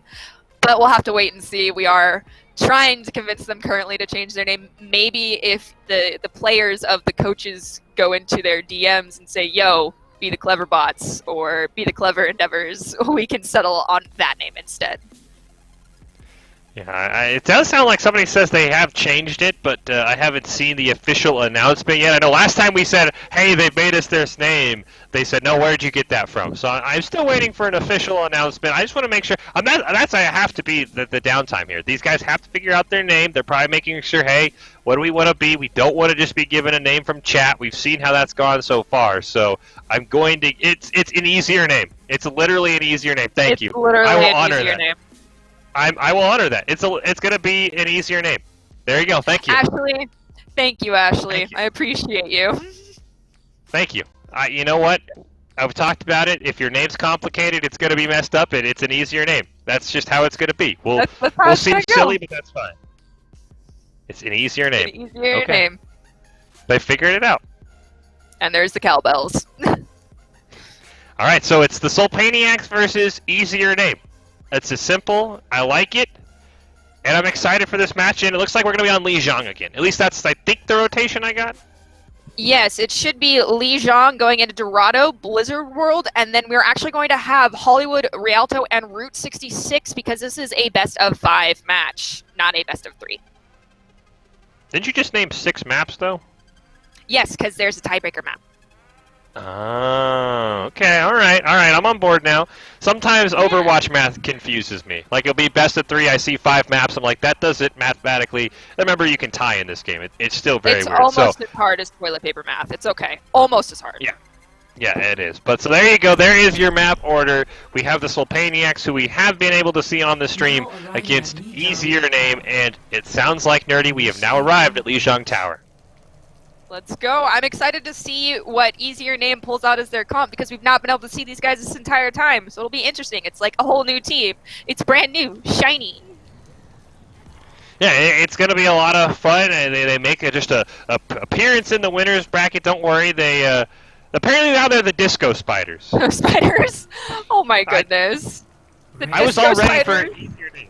I was ready for How was easier that? name, but We're now we getting have Disco debated Spiders. here. We are. They're making us look like fools. But if that's what they want to be called, if that's what production determined they're going to be called, it's going to be the Disco Spiders. You are watching the NACE Coach and Directors Cup. It is the best of 5 here in the winners match. So we'll have to see first to 3 as it says there as well, since there are some ties. But I'm excited for this. Hopefully, the Solpaniacs, they didn't get scouted out because Disco Spiders better make sure they're ready for a shatter. And I do see we saw Koi in the chat, Nerdy. He's on the McCree. He wants me to rage quit. He does, and I am excited, Koi. I hope you stick to your word. I want to see the 6K Dead Eye come out. I don't know. Going into double shield plus May might be a little difficult, though. Well, it'd also be difficult when you're the first member to go down. It's a great start for the Solpaniacs, getting 4 picks. Frostlord going to be the last one to take it down as well, and you could not pick a better start for the Solpaniacs. They let him get on the point and just run him down, and they're going to start with the objective counting up for them. I would like to throw out here that if you look at the, oh my goodness, Disco Spiders, they've got, the McCree and the Reaper coming in here at their DPS, whereas Solpaniacs have that May and McCree. That May gives you an extra level of sustain in its comp. That's going to be huge for trying to hold this point, I think. This is going to be interesting, and I don't think Koi's going to get his 6th man. Deadeye, however, I could caster curse this, and he might get it now. We'll see. Well, he's coming up on it, so we'll have to watch out for that. But the Solpaniacs have been doing a fantastic job just being able to hold on to this point. They have several ultimates that are nearly online. The Shatter going to be immediately committed by Solpan. Supercharger is going to come out as well. Super Beats and Frostlord going to be the first ones taking down. The Knights just start stacking up for Disco Spiders. Koi dropping very low, might be able to get away. And it looks like Rudy's just going to jump off the edge there to make sure he's not staggered too hard. But just a great start for the Solpaniacs. That Supercharger, by the way, means almost every other ultimate online for the Solpaniacs.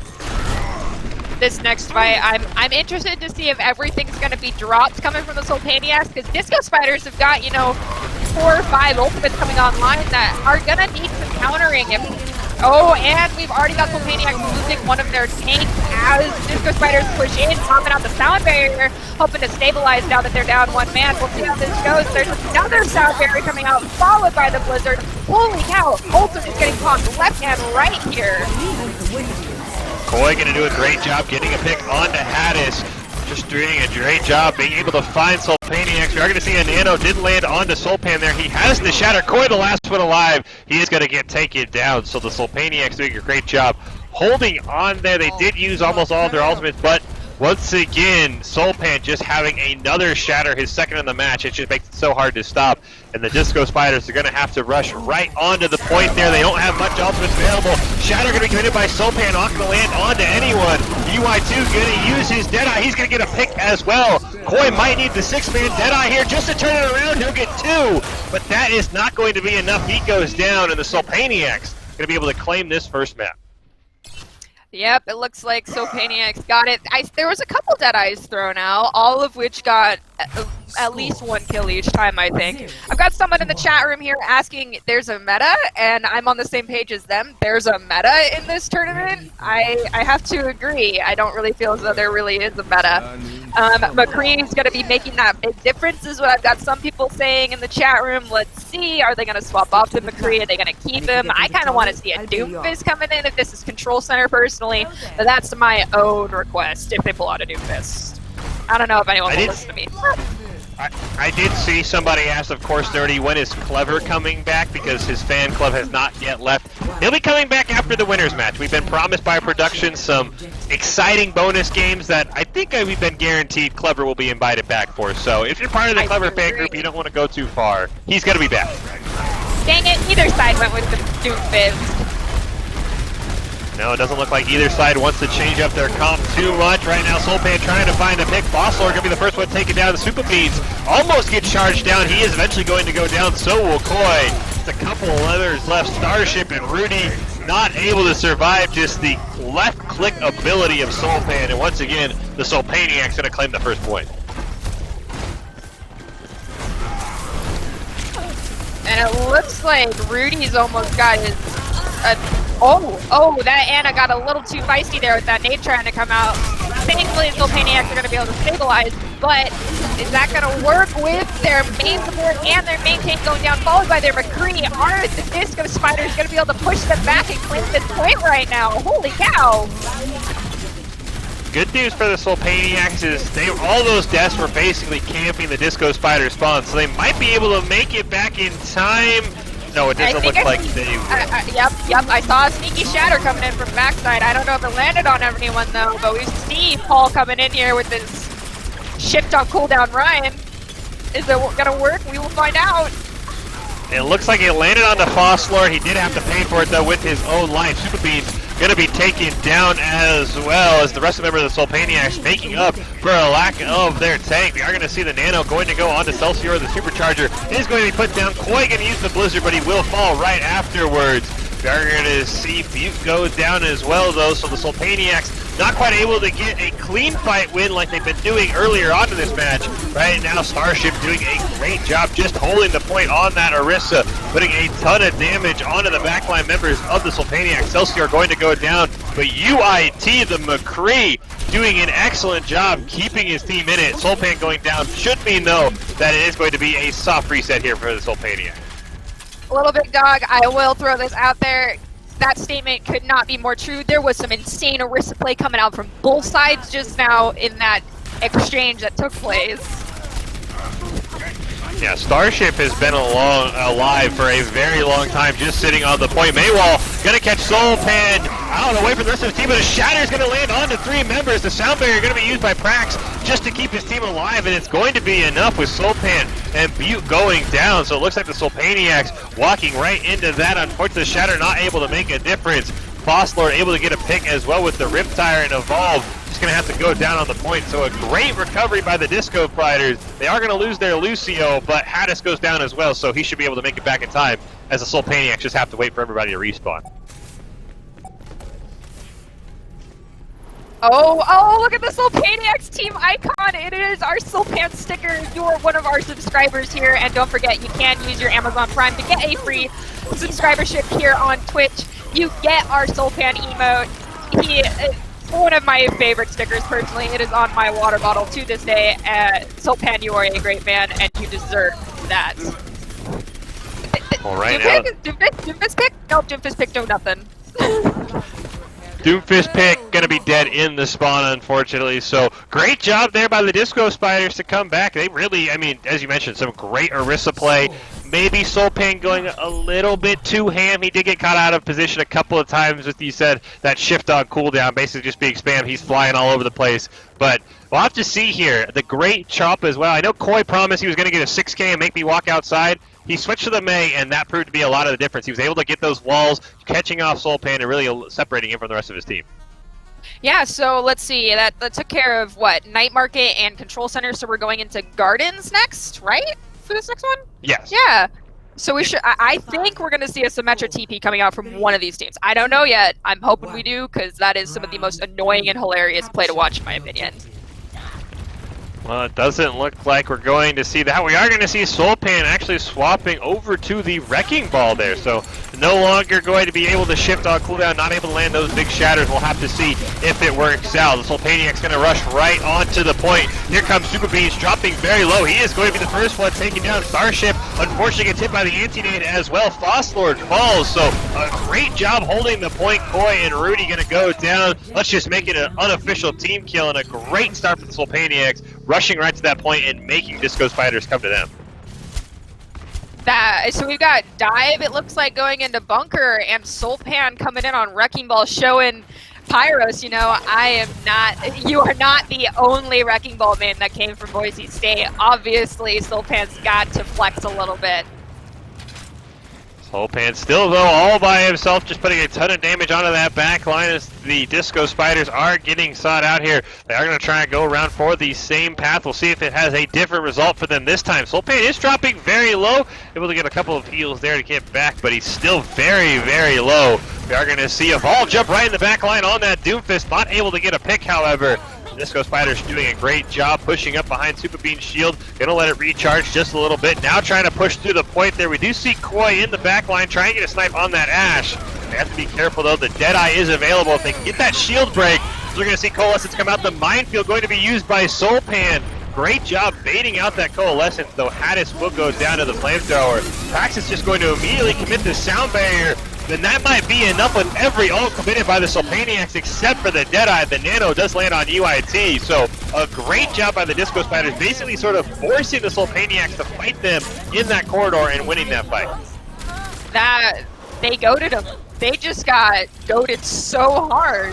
Holy cow. Dive, do not go into a close quarters combat. You should know this, your coaches.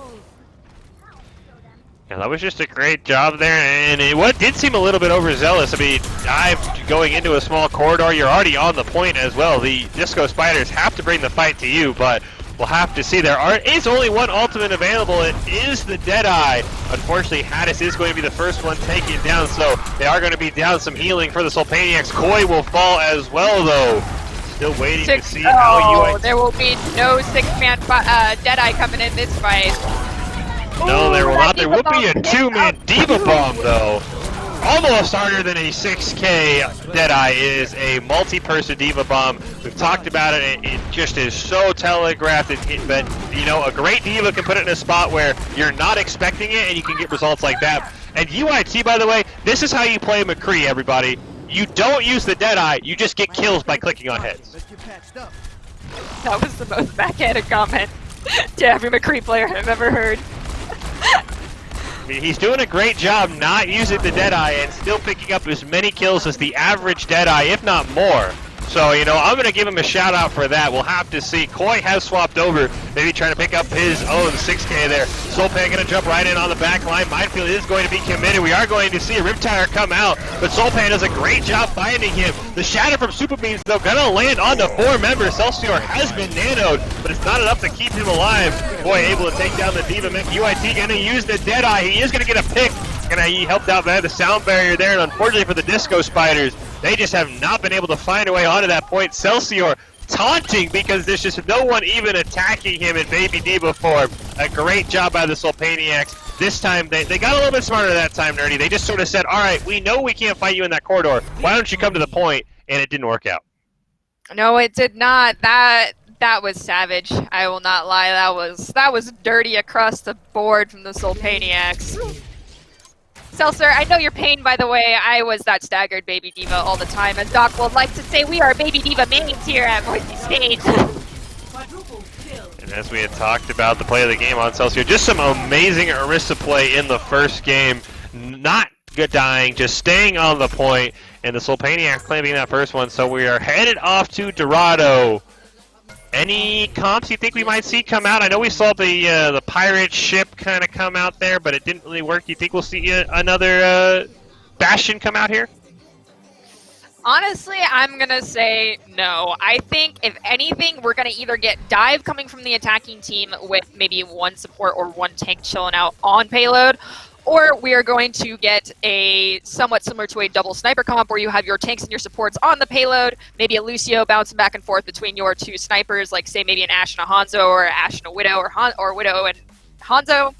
All of them are great. You get a lot of high ground control coming in on that first point, getting that first push through that choke, especially under that bridge. If you've got snipers, you've got a lot of damage as long as you get the right angles. Or we're going to see a Junkrat come out and it's just going to be bruiser for both sides. It'll be interesting. Yeah, it is going to be very interesting. I'm curious to see how the teams will to play, and the Soulpaniacs doing a great job there. But I will say the Disco Spiders, that second game, they definitely showed they have the ability to take over a game. So I'll be very curious to see. I really think the question is Soulpan playing Reinhardt or not? Because his Wrecking Ball is great, but it's just not as fun as seeing him flying around the map. I bet we'll see him on Reinhardt. And I actually am curious, too, because CBMX is in the chat room wondering, is Paul, hardcore shot calling for his squad right now, or is he just vibing? I want to say he's probably just vibing, because this is supposed to be for fun. But if we start seeing some insane plays coming out from the Soulpaniacs, then we probably can say with beyond a shadow of a doubt, Soulpan is shot calling. We are having a giant discussion in the chat on the better Reinhardt player, Clever or Soulpan. They're both very good. Bedtime. It is Bastion's bedtime, yeah. Yeah, he's not gonna. I'm just watching. I'm still impressed. Clever has had such a fan base. I am not. You know what? He deserved it, but he has. They're still strong too. I will just throw this out there. I don't know what it is, but Reinhardt mains have a way into people's hearts, and that is where they stay. That is why Soulpan. He's got the Soulpan squad, and we've got Clever with his Cleverbot squad. They are loved and they are appreciated because main tanks, they don't come by a lot. We need them. We got to show them love. Yeah, we always got to show your tanks some love. And I'm still waiting, Koi. I see you in the chat. I was promised a 6-man Deadeye, and I saw one. So and I'm still Mr. waiting. Got Game, I see you cheering on Beauty Holiday right there. And props to you, good man, for understanding that your support players are important as well. As we can see here is the NACE Coach and Directors Challenge, round 1. We just had a best of 3 with the Disco Spiders and the Soulpaniacs winning that. We had the Cleverbot squad, the Carbon Coaches, winning the participation match there, and now it is on to the winners match. With all the maps predetermined, the Lijiang Tower map went to the Soulpaniacs. We are now on to Dorado, Blizzard World, Rialto, Hollywood, and Route 66 if needed, in the quest to see a team win 3 games.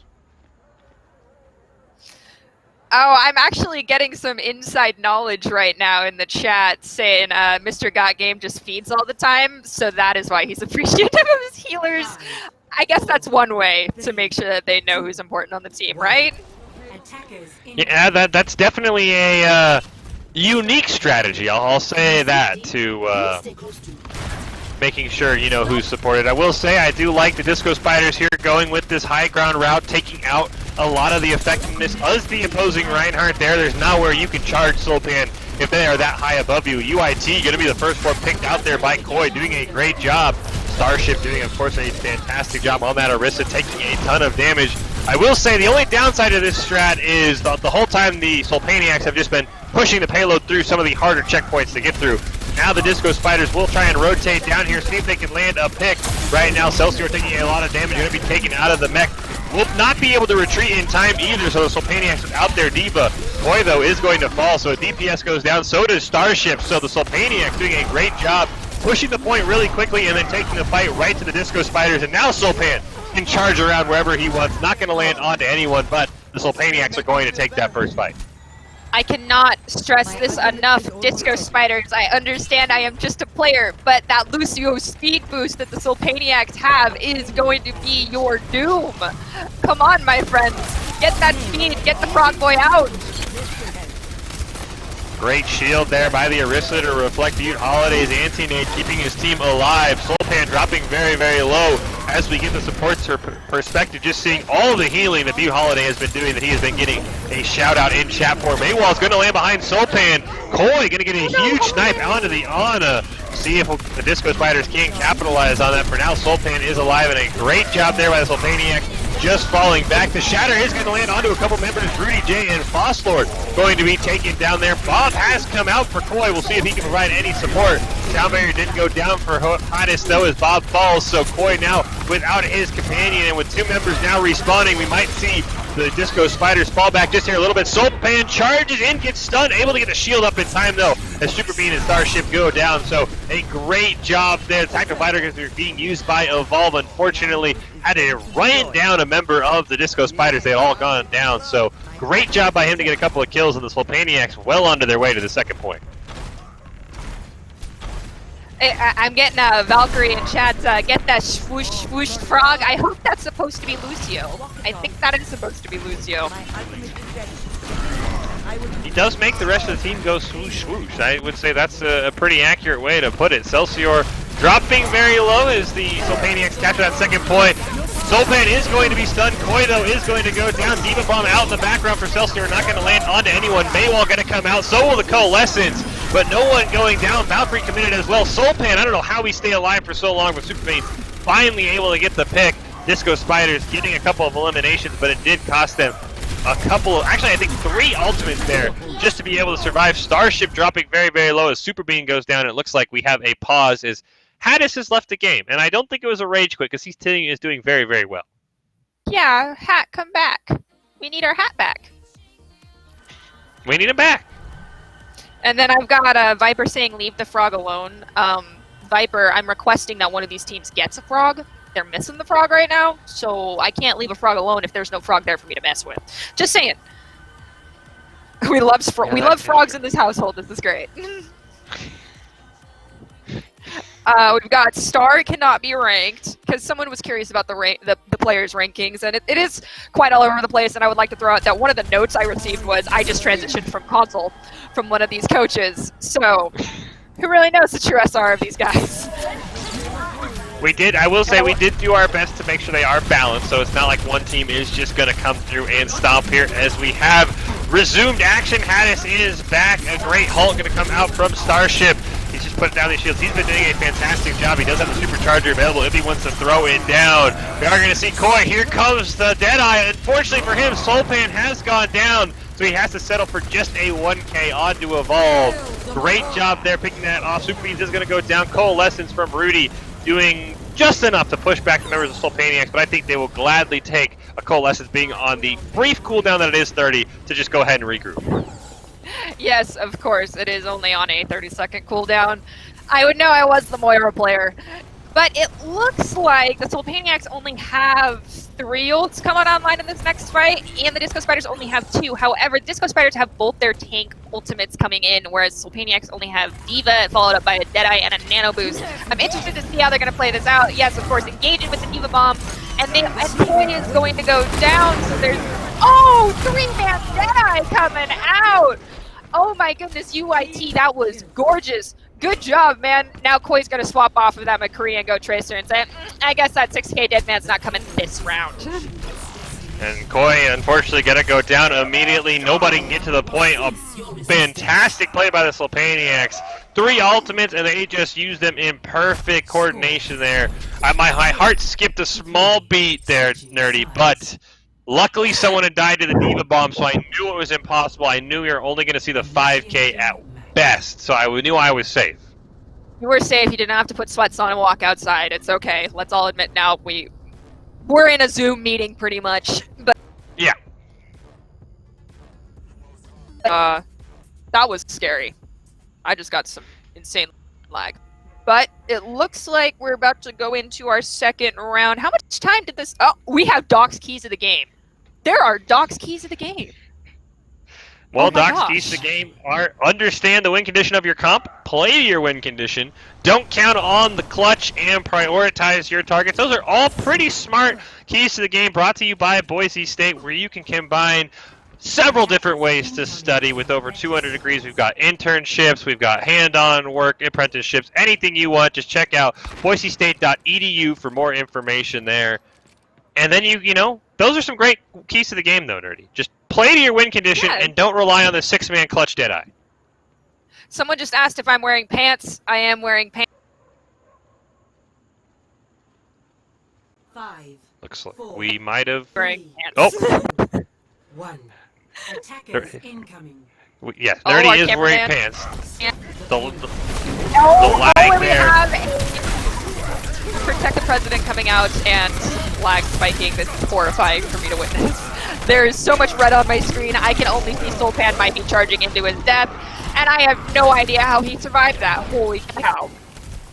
Yeah, unfortunately, the president didn't. No one told the president to get down. Fosslord on that Bastion just immediately went to sleep, and he's going to switch over to the fair there. Looks like the Mercy going to come out as well, so the Disco Spider's going to take it to the air, and oh no, this can't be good. What is Sultan going on? immediately going to come What- out from why- his what? hiding hole there.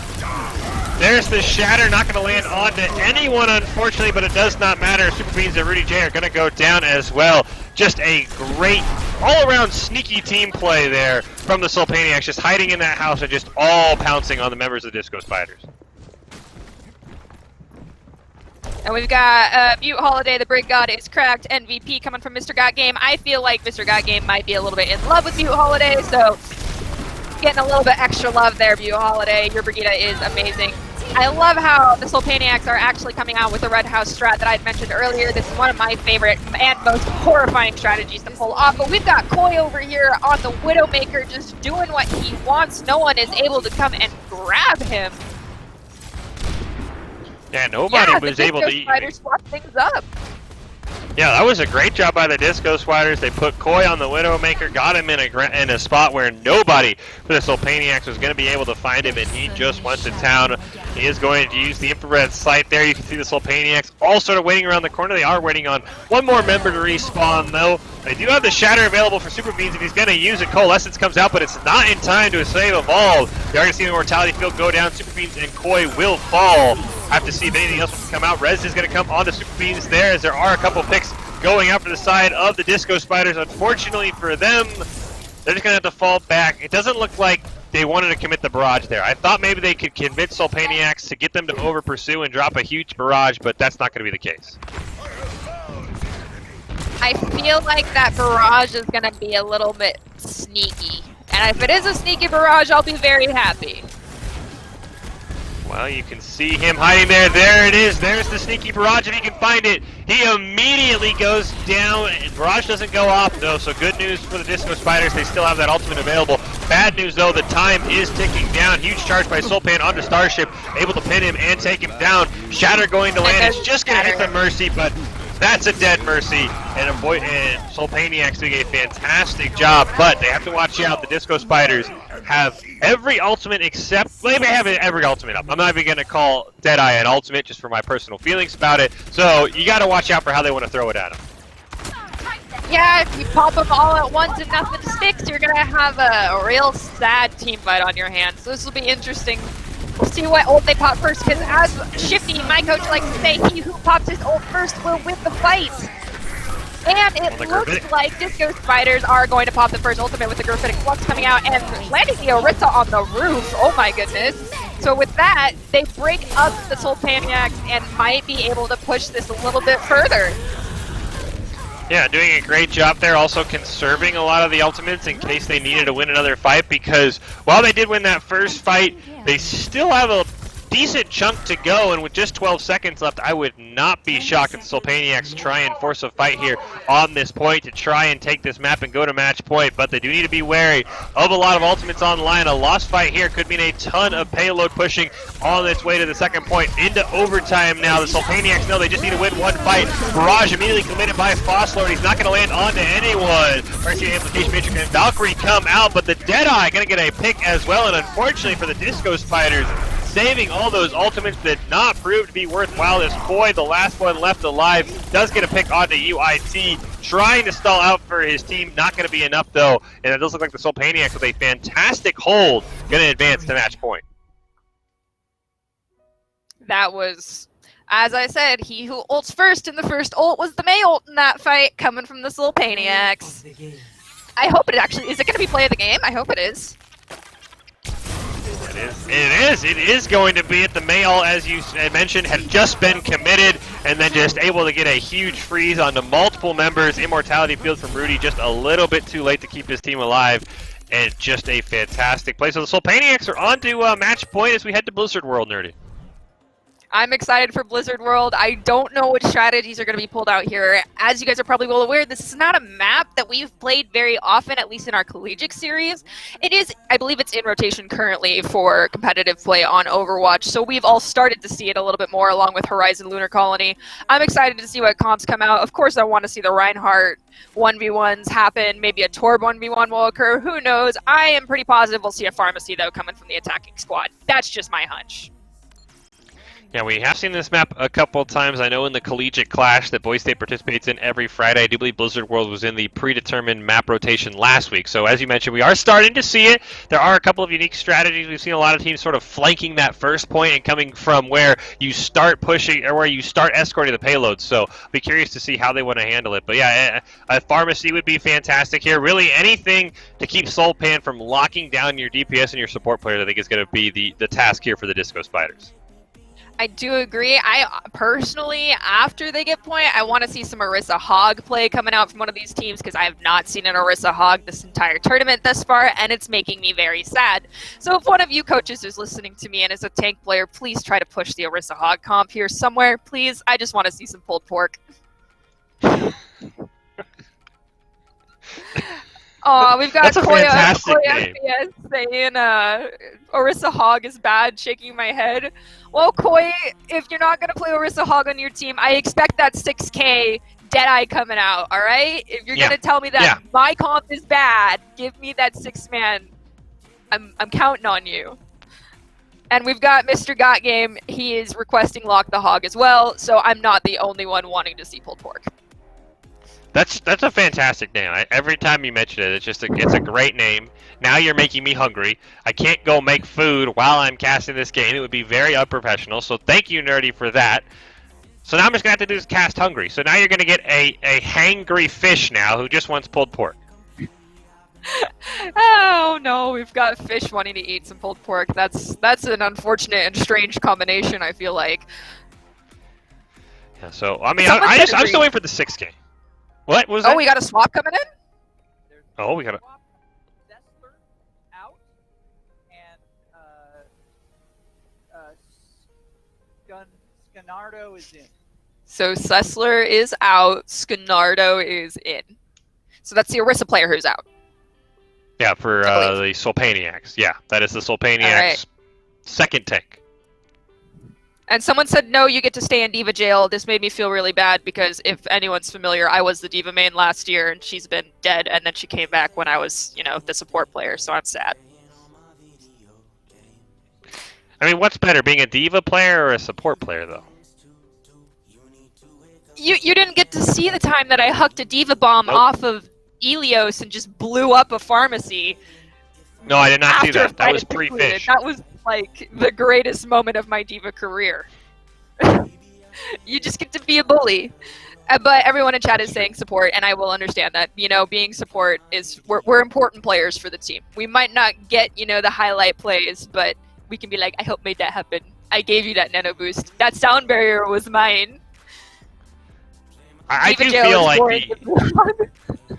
I do feel like the average DPS player, sorry DPS mains, they at least respect their supports. Tanks get no respect. Tanks are just like, what? You died. What are you doing? You know what? You got me killed. I was gonna get a 6K there, and you died. Sorry. Like that's just how I feel whenever I play tank. Exactly. They understand. The support heals me. What does the tank do? He doesn't even do anything. He's useless. That's how I feel every time I play tank. Initiating match. You just get flamed by your DPS. I do agree. The tank just never does enough work. No, it doesn't. So. We've got Trashboat saying, I support a good tank. I'm pretty sure everybody does, and that is why our tanks have such huge fan squads. Let's be real here. I support Clever. That's the next statement made. Yep. Clever's fan squad is sticking around. Don't you worry. If you are part of Clever's fan squad, you are rooting for the Soulpaniacs, because if they are able to finish this series off with a 3-0 victory, we should see more Clever. Production has told us we have some bonus games in store, and has hinted that Clever would receive an invite back. You know, one of those, even though your team didn't do as well as you hoped, you played so well, you're coming to the All-Star match with those Clever. So, Clever fanboys, they will be pleased. They should see him again. As you see Doc's keys to the game, understand your win con, play to your win con. Don't count on the clutch and prioritize those targets. I'm counting on a 6K Deadeye because Koi promised it would happen, and he is running out of maps. 3, He is. I want to see it. This is a map where there's enough high ground that you can do it. Let's see. And it looks like we've got a Bastion on defense with the Mercy again. Is that the Disco Spiders? It is. Disco Spiders, where is my frog boy? Give me my frog boy. And it's going to start out with the Soulpaniacs. Hadis dropping very low. So not only did we get a swap, we also moved Hadis back into the tank role and Skernardo back to the support role. This is a comp they ran in their first match. And after the damage going on to the Diva, everything has gone the way of the Soulpaniacs. They're going to pick up a double pick onto both supports of the Disco Spiders. A huge 3-man anti's going to land as well. That's going to spell doom for Koi. Super Beans and Starship dropping very, very low as well. Evolve doing a great job on that Doomfist. Starship goes down, and that should be the first point for the Soulpaniacs. At least a tick. No, looks like the Disco Spiders smartly are going to just fall off. I thought Foss Lord was going to do something tricky, but he decided, you know what, it's not worth me being staggered and almost losing another point.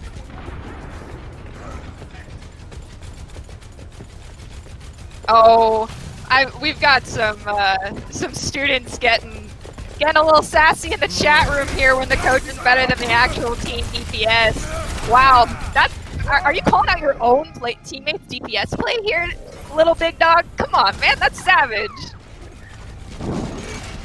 You know, crazy things happen when the coaches start playing and the players themselves get to watch the stream. Koi gonna get a great pick on the UIT, but Soulpan says not so fast. He's gonna drop a minefield right on top of the Disco Spiders. Gonna pick onto Super Bean. Now he wants to see if he can pick out that Mercy. Not able to do it. Will steal a healing pack and go charging right back in, throwing caution to the wind. Meteor Strike gonna be committed by Evolve. Let's see if he can pick anybody off. He might not get a chance because Soulpan is putting in a ton of damage right now.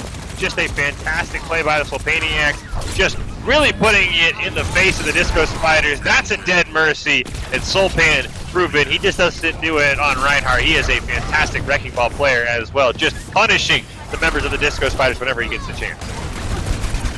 He's just a bully. That's all he is. He plays a good bully. no one can hide from my sight. That's a good way to put it. We will see Fosslord is going to at least be able to take out Hottest Big's mech, but it just seemed every time the Disco Spiders get a pick on the mech, everything goes south extremely fast. Infrared sight committed by UIT, so Soulpan knows exactly where he's going. Gonna drop the minefield down on a couple of players. Sneak around the back line, see if he can land a pick onto Prax. Able to do just that. Ooh. Not able, though, to get away from Fosslord. He is finally going to eliminate that hamster. This is one of those moments where I'm pretty sure Paul was like, after death, worth it. Type worth it in all chat. Make sure the opponent knows everything you did was just as planned. Koi and Rudy, though, both going to be taken out, and even without Soulpan, an excellent push forward. Evolve going to be the target of the Nano. On the side of Soulpaniacs, a huge two-man anti going to land as well. And this payload has not stopped moving. Frostlord going to go down. Has the Deadeye available, actually 5 ultimates available for the Disco Spiders, so if they all revive, they should be able to put together at least a defense here to stop this payload, but right now, Soulpaniacs have been doing a great job. The Transcendence is available for Skrinato, so if he's able to use it, he might be able to survive. Here comes all of the ultimates, 2-man Deadeye going to be committed, Coalescence as well. Transcendence is going to be used, but I'm not sure it's going to be enough to keep his team alive. UIT right in their faces, the Widowmaker going to go down, so the Disco Spiders able to stop it just 2 meters away thanks to 3 ultimates. They used 3 ultimates, but they have 3 other ults still online and ready to go for the next fight, whereas the Soulpaniacs looks like they really only have 2 ultimates coming in. That's about it. Maybe a dry fight's going to be what the Soulpaniacs are looking for on this next engage. However, if they get a sneaky or a quick kill right out the gate, there's a chance they may not even need to use ults and we'll take it. We'll see. Yeah, it could be another part also, we've talked about this, where you just take this fight to bait out the ultimates of the other team so you can set up a winning fight in the next round. So we'll see if that is going to be the case. Right now, nothing being committed by either side. Damage is coming out. We are going to see the Valkyrie used by Prax and the Minefield committed. Going to get a pick onto Fosler. Meteor Strike lands onto Starship, and it appears the Disco Spiders might have been a little bit too hesitant with their ultimates as they are going to go down. The res will land, though, onto Starship, but that might not be enough. He is the last member alive. Fosler now just respawning as well. Boy, able to get a pick before going down, and it looks like holding onto that Graviton Surge is going to cost Disco Spiders, as it is going to be a full push for the Soulpaniac. Let the record show the Disco Spiders pulled out the Lucio, but it was too late. You need that speed, my friends. I'm telling you, Lucio is quintessential right now. If you're going into a Lucio, you need a Lucio, or you are going to get hippity-hoppity all over the place. We did get a question in chat if the Disco Spiders played Clever Endeavor. They did not. The Disco Spiders played against Fourth Dimension and won that win. So now we have Doc's keys to the game against the Soulpaniac. So this is directly targeted at the Disco Spiders. Never take a fair fight. Sustain heroes over high damage. Fight where you want and prioritize those targets. Ready for battle. They're taking unfair fights. Yes. Yes, as Doc just so graciously pointed out to us, they're taking the unfair fight. You don't want to do that to yourself. You need to make sure, well, if you are going to do that to yourself, make sure you're the side with the advantage at least. Yeah, so we'll have to see if they're able to use that to their advantage. They have a tall task ahead of them, having to push all the way to the very end to force overtime. And with more than 3 minutes remaining for the Soulpaniacs, if they get there, it's got to be a very fast push, as well as we see a lot of players' favorite part of Blizzard World, Snacks Rammus. Oh my gosh, they're doing the pulled pork! I am getting my wish granted! Thank you so much, guys. You're awesome. Now, what do you do if they just immediately lose? Do we blame Nerdy Bird? I mean, you can blame me, but I have faith. I have complete faith. We'll have to see. I do still see a McCree, so that threat of that 6k Deadeye is ever prevalent right now. Not a lot going on. We do see UIT in the back there trying to put some sniping damage in on the backline. Koi has switched over to the Ash. Maybe he'll see if he can land a pick onto this Widowmaker. For now, though, you can see the Disco Spiders going for a flank. We do see they have maybe been found out by Soulpan. Hasn't been able to land a grab onto anyone. But a great job stalling out this damage and neutralizing the Widowmaker for the side of Soulpaniacs. Now he's going to have to try and do it with the shields down. Starship is going to be the first one to fall as UIT going to try and reposition. Skinardo is going to be the first one taken down. Koi will fall to the turrets. Just a great job by the Soulpaniacs, baiting them right into where their Widowmaker has a very clear sight line, and they are going to do a great job cleaning up. Feels bad, man, when you miss the headshot on the sleeping target, but still able to get the kill. The one thing I will throw out here is that I know it seemed like this Widowmaker wasn't doing a whole lot until those last couple of seconds. Widowmaker's presence, simply being there and having control over that high ground, is so quintessential because she is such an ominous presence. Everybody knows 2 shots in on a squishy, you are dead. So that is limiting the rotation here for the Disco Spiders so much. They need to take away that Widowmaker's sightlines and ruin her, or they are going to be oppressed this entire push. Well, they are going to be able to get a pick onto Soulpan. Infrared sight is going to come out, though, so they do know where the rest of the members are, and Anti is going to land onto 2 members. Rez is going to go off. I think the only problem with that, though, is the Nano actually went on to Skinardo on the Mercy, so he better get that Battle Mercy ready to go, and quickly the whole hog is going to be committed. A couple members going down for the Disco Spiders there, and they are just going to have to run tail between their legs. Even without the threat of that Widowmaker, the Soulpaniacs doing a great job winning that fight. And as you can see, Evolve's chilling out here with his with his Torb ultimate ready to go. And if you time that right with a hole onto the back line or even just onto both tanks, they're done for. That ultimate is so big, there's no hope. Let's hope we can see that happen, though. I love seeing great Torbjorn plays of the games or great Torbjorn ultimate moments, and I hope we get to see one right here, maybe involving a stuck from an Orisa or a hook. Or he's just going to do it all by himself and say, screw my teammates, I'm going to hammer some people to death. And he tried and did not succeed. No, he did not. Koi doing a great job sniping out not only Evolve, but also Skinardo, who was going in for the res on the back line. Crack's going to try and use the Valkyrie there, but it looks like the Soulpaniacs are just smartly going to disengage, wait for everybody to come back. Oh, yeah, that's unfortunate. Fosslord goes down to the turret. Soulpan going to get a pick, but Koi, though, he has something to prove, though. Going to win the battle of those Widowmakers there. We've got Super Beans going after Soulpan right now. Is he going to go get him? Oh no! No. He tried. He really did try. Unfortunately, it was a valiant did not go his way. Well, as we see, the time is ticking down, by the way. The Disco Spiders having only 27 seconds left. Supercharger has been committed by Haddis. A ton of ultimates nearly online for the Soulpaniacs. A bunch of them up above 80%. So we're going to have to see here. The Molten Core going to be committed. Koi, though, we talked about the power of the Widowmaker. Koi has done a great job putting snipes onto Evolve when he tries to push forward. Oh no, and then we've got practice going down on that Mercy. I'm telling you to switch to the Lucio. Speed past that turret, my friend. The Soulpaniacs are going to take that one. No one able to get to the point, so they are going to be your coaches and directors NACE Cup winners here. 3-0 winners over the Disco Spiders. And hey, you talked about it. I don't know if it involved Molten Core, but we are going to see a Torbjorn play of the game.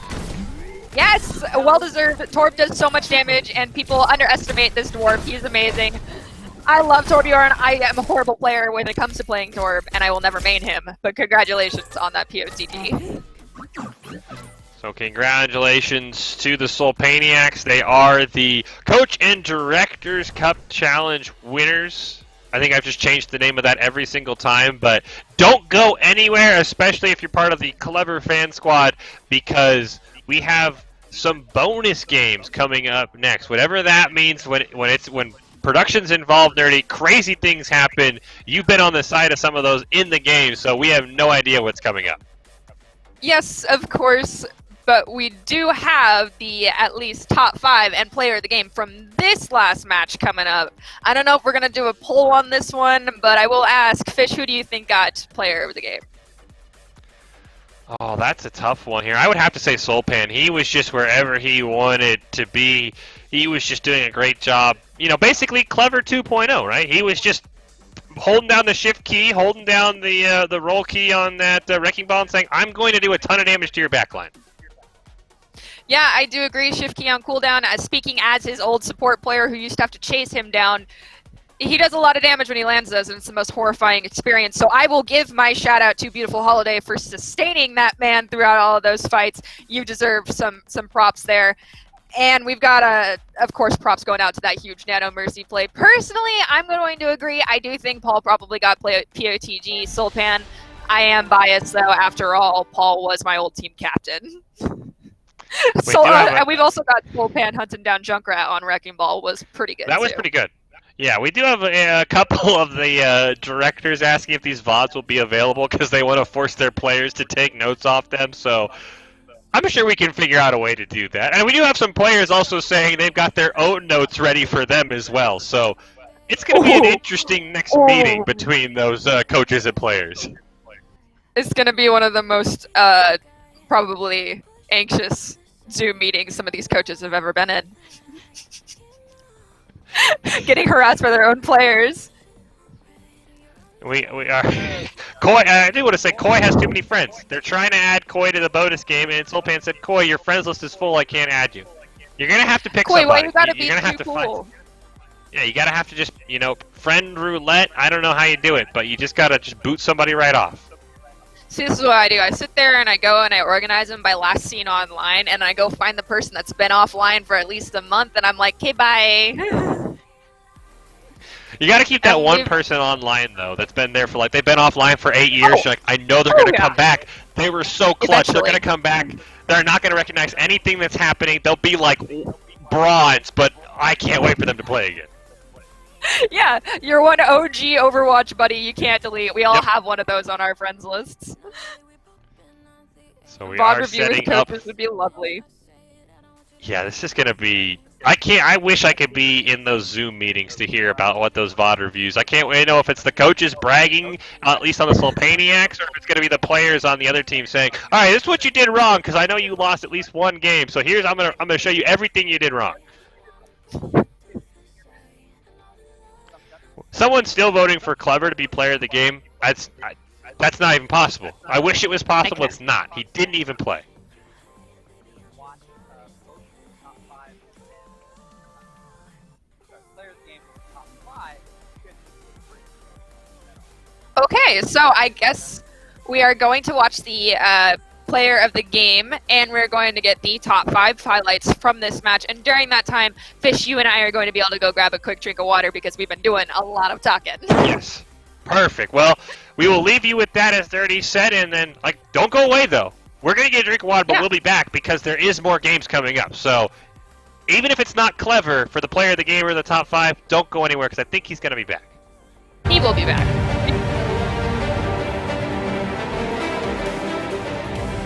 Well, he's coming up on it, so we'll have to watch out for that. But the Sloveniaks have been doing a fantastic job just being able to hold on this point. They have several ultimates that are nearly online. The Shatter going to be immediately committed by Sulpan. Supercharger is going to come out as well. Super Beats and Boss Lord going to be the first ones taking down. The Night just start stacking up for Disco.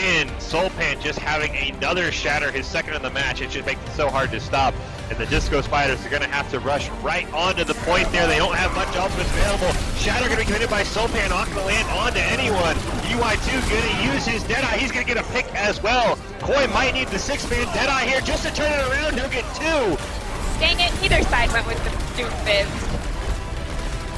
No, it doesn't look like either side wants to change up their comp too much. Right now, Sulpan trying to find a pick. Bosslor going to be the first one taken down. The Super Beats almost get charged down. He is eventually going to go down. So will Koi. Just a couple of others left. Starship and Rudy not able to survive just the...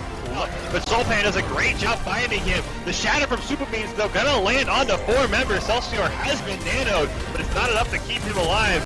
Koi able to take down the Diva Mech. UIT going to use the Deadeye. He is going to get a pick. He helped out by the sound barrier there, and unfortunately for the Disco Spiders, they just have not been able to find a way onto that point. Celsior taunt.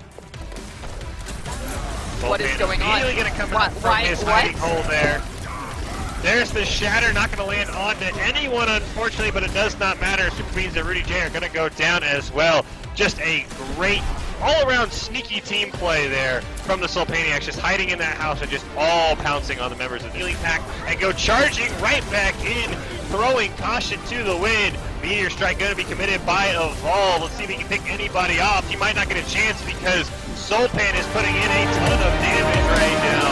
Just a fantastic play by the Sulpaniacs.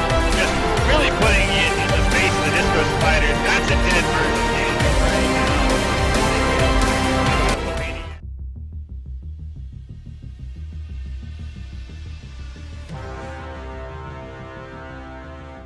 now. But Soulpan does a great job finding him. The shatter from Super Beans, though, gonna land on the 4 members. Celsior has been nanoed, but it's not enough to keep him alive. Boy, able to take down the Diva Mech. UIT gonna use the Deadeye. He is gonna get a pick. He helped out by the sound barrier there, and unfortunately for the Disco Spiders, they just have not been able to find a way onto that point. Celsior taunt. Well, he's coming up on it, so we'll have to watch out for that, but the Soulpaniacs have been doing a fantastic job just being able to hold on to this point. They have several ultimates that are nearly online. The Shatter going to be immediately committed by Soulpan. Supercharger is going to come out as well as Super Beats and Boss Lord going to be the first ones taking down. The Nine just start stacking up for Disco. The Disco Spiders might have been a little bit too hesitant with their ultimates as they are going to go down. The res will land though onto Starship, but that might not be enough. He is the last member alive. Boss Lord now just respawning as well. Boy, able to get a pick before going down, and it looks like holding here could mean a ton of payload pushing on its way to the second point into overtime now. The Soulpaniacs know they just need to win one fight. Barrage immediately committed by Fosslord. He's not going to land onto anyone. Mercy Amplification Matrix and Valkyrie come out, but the Deadeye going to get a pick as well, and unfortunately for the Disco Spiders, saving all those ultimates did not prove to be worthwhile at this point. However, Disco Spiders have both their tank ultimates coming in, whereas Soulpaniacs only have Diva followed up by a Deadeye and a Nano Boost. I'm interested to see how they're going to play this out. Yes, of course, engaging with the Diva Bomb, and Toy is going to go down, so there's, oh, 3-man Deadeye coming out! Oh my goodness, UIT, that was gorgeous. Good job.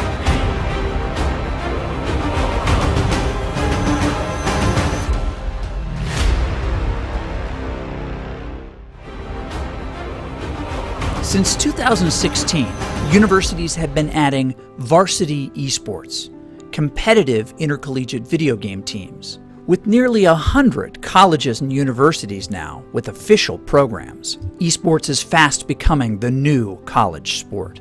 But with any dramatic change comes criticism. How could institutions of higher learning promote something so trivial? But when you look a little closer, esports demonstrates, just like other sports, that it's a pathway to something more. There's several misconceptions when it comes to esports and its place on the university campus. The first and foremost is that people would say it's not a valuable learning activity. It's not a place where people can learn new job-related skills or maybe get a good industry feel for what's happening outside the university environment. And that's just simply not the case. And all evidence points otherwise. There are so many new jobs. The industry is absolutely booming. People are looking for students that are graduating with experience in things like streaming and technologies, marketing, the whole business side, sponsorships. There's the whole graphics and coding component that involved in esports and other video game type of activities that are really important just in terms of jobs and industry. And on their way to those careers, students who attend schools with varsity esports programs can compete for their university. But in order to be eligible, students have to meet the same high academic standards as other student athletes. You have to maintain a certain GPA. You shouldn't be playing constantly. You should have like a certain time frame and like practice for like 2 hours a day or 4 hours a day. You shouldn't be just like overwhelming yourself. Care about your grades first and foremost. As Dr. Haskell said, he cares about our grades first because we came to college to get an education, to get a degree, and then we also get to do what we love and play esports. Athletics and other university-sanctioned activities bind students together with purpose, a chance to be part of something bigger than yourself, where we learn to work hard, play a role, lose with dignity, win with honor, all for our school. This is why we play.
Hello and welcome back to the Boise State Esports Nascent Coaches Directors Skill Showdown. We had the championship match there, and now we're back, Nerdy Bird, for the bonus game Skill Showdown.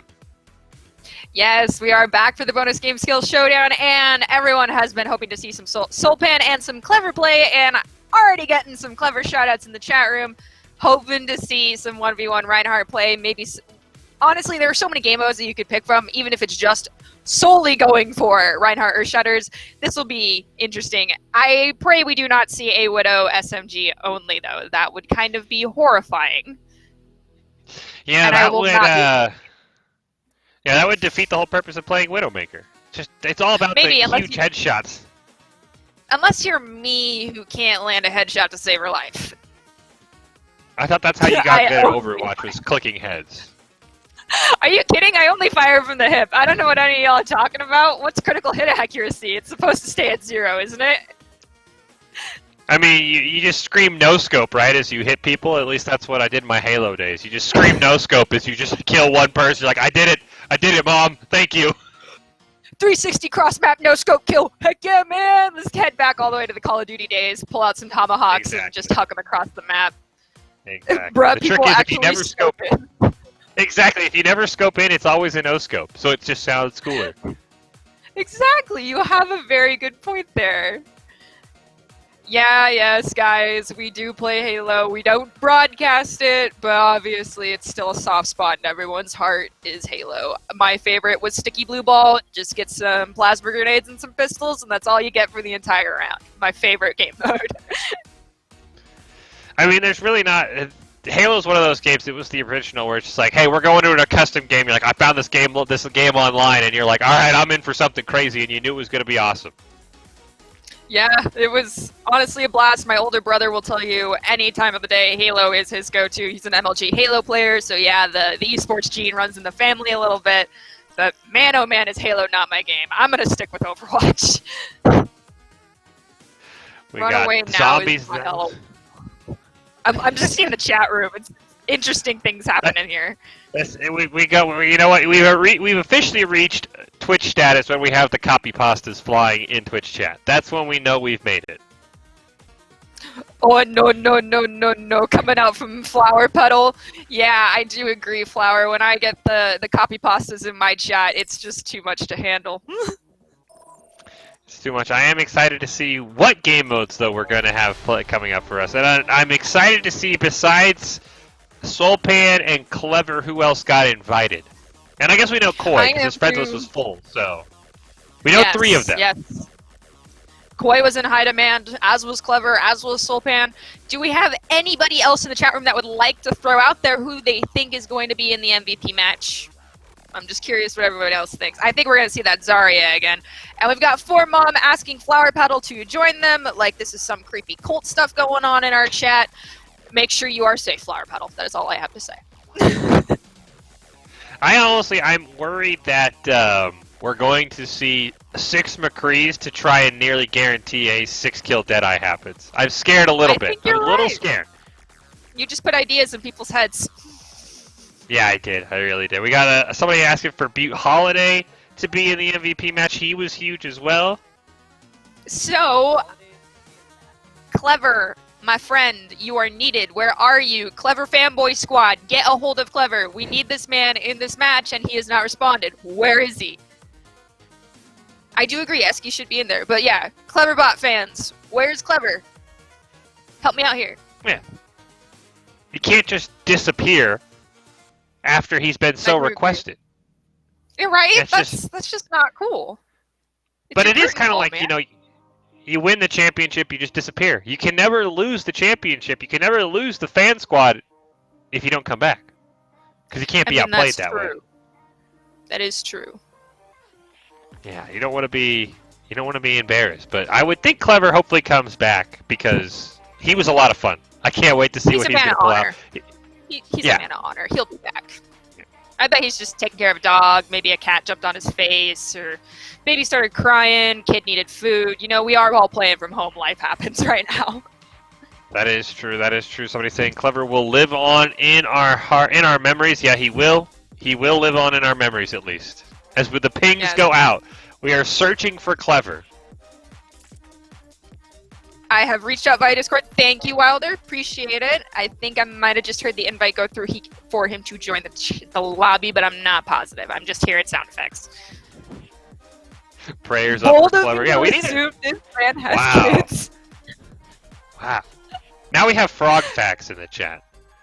I have been enjoying these actually. They've been coming by every so often. Frog facts. We've got someone who gives us frog facts. There is a BSU teammate who might pop in the chat and give you some bug facts too. So keep an eye out for him. Oh, we found Clever. I see the heart. Clever is there. Clever is back. The fanboys have gotten their wish. The Clever fan squad can rejoice. Yes, Clever has returned. A baby crying out that I'd be concerned if he's taking care of someone else's baby. Be a little weird. But he is a man of the people, so I'm not going to doubt anything he does. Exactly. He could be taking care of someone else's child. Who knows? Maybe he has a niece or a nephew that's at the house that he offered to help take care of. I would I'm assume not trying to make it if I had to guess, he had to put a new keyboard in because his shift key probably stopped working. Yeah, just hitting it too many times off cooldown. It's taped down, and the sticky keys came up. He doesn't know what to do, so like, all right, let's plug in a new keyboard. So you can All see right, here so- we have the names. 3, 4. So this is Koi, Soulpan, Super Beans, Had His Big 54, Mute Holiday, Sessler, a Grand Orange. This is hard when they're all caps, and Clever. Is this one squad or is this the whole MVP team? I have Like to everyone- assume it's going to be a 1v1, a free-for-all, if you will. And these are your Ah. MVP players. Gotcha. So these are the creme de la creme of your guys' coaching staffs, as pretty much selected by you guys. I feel like these were the show-stopping players that had the most shout-outs in the chat room. All y'all coaches that got shouted out that much should feel the love from your players right now. Yeah, so I'm excited to see what production has in store for this MVP All-Star Showdown here. Oh, we are on I've seen Workshop this Island. before. I've seen this before. 3, Best taking this turn. Oh my goodness. All right, Workshop Island. This is going to be interesting. What is going to happen? Is this a 1,000 damage Mystery Heroes type deal?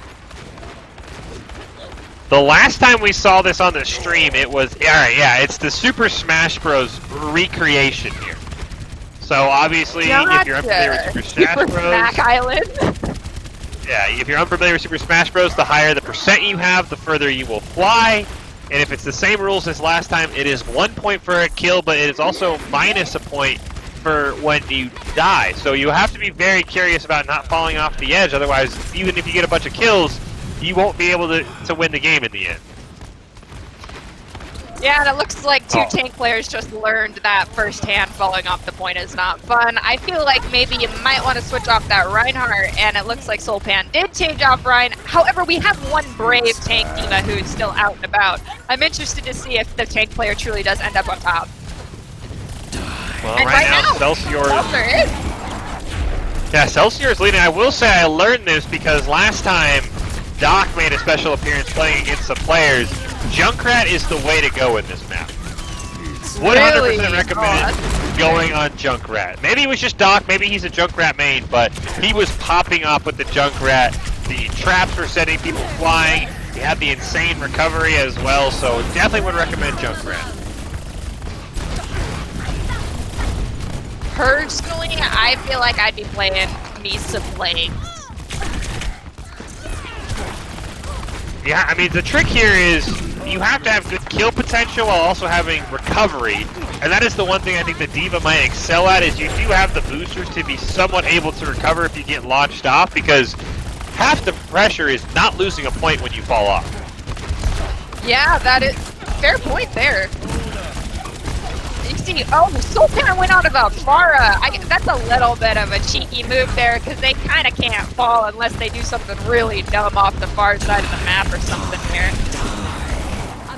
Yeah, I would say the thing I've noticed about Farah when I've seen her played in this game is you don't have a really easy way to knock people off the edge. Besides your boop, you don't do a lot of push damage, so you don't have an easy way to launch people and get those eliminations to give you points.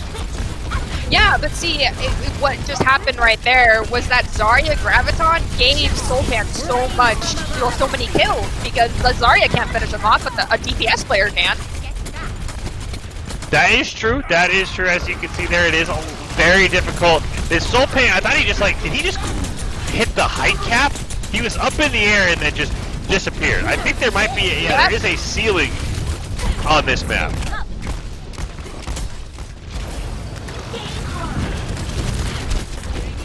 Oh, the players don't have any of the rules for this. They're going in blind as we are right now. I feel a little bad for them. Oh no! Tesla, no! That's what makes it so much fun, is you gotta learn on the fly, and right now Sulpan, he's holding strong on the Farah though, but as I mentioned, it is so hard to get kills. You basically get the kill steal if you're gonna be able to get eliminations as Farah. Yeah, and kill stealing is almost as dirty as camping, I feel like, but that's okay. Hey, you gotta do whatever it takes to win in a 1v1.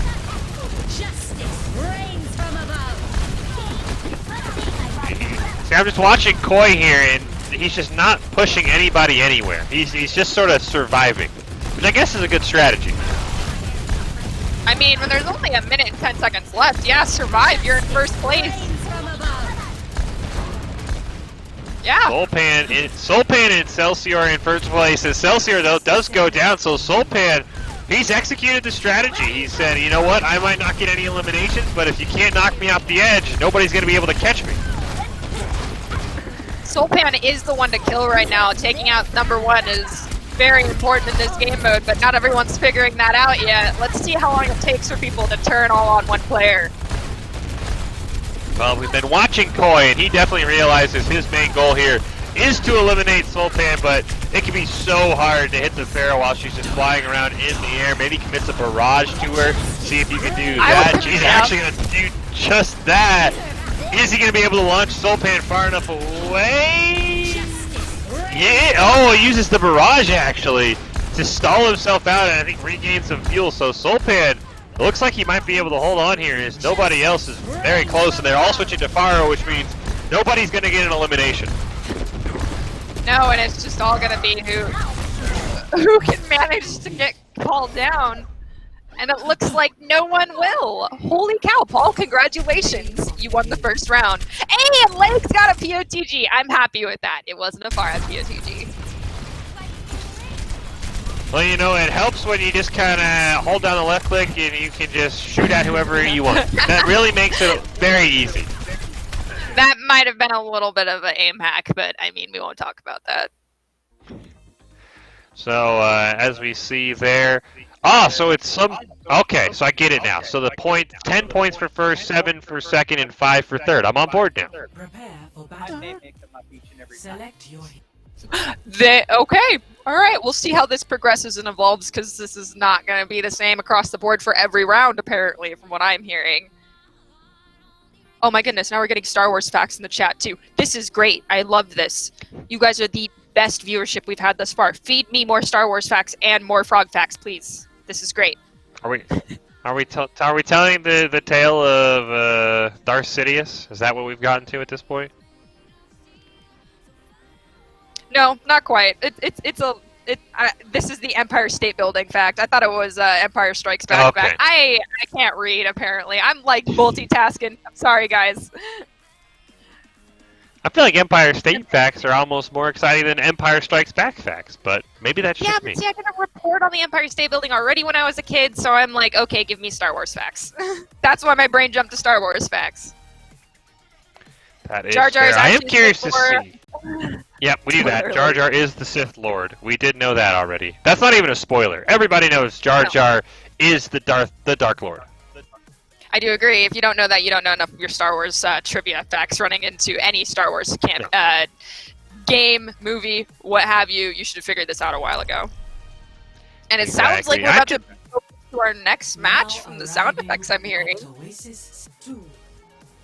Okay. At Oasis? Is this going to be roadhog fishing? I hope it's roadhog fishing. Well, or pull the roadhogs into the well hole. Let's see. I don't know. Oh, city center. Okay. No, okay, so this one is extremely hard. Basically, what they're trying to do is run from one side to the other without getting killed by the cars, and each time you get to that green flag at the end, I believe they'll change heroes. Not positive in that case. Normally the one I played. Yes, they will be changing heroes. But you have to, it's like leapfrog, but you don't go across the street, you're going down the street. It is terrifying. That does sound terrifying there.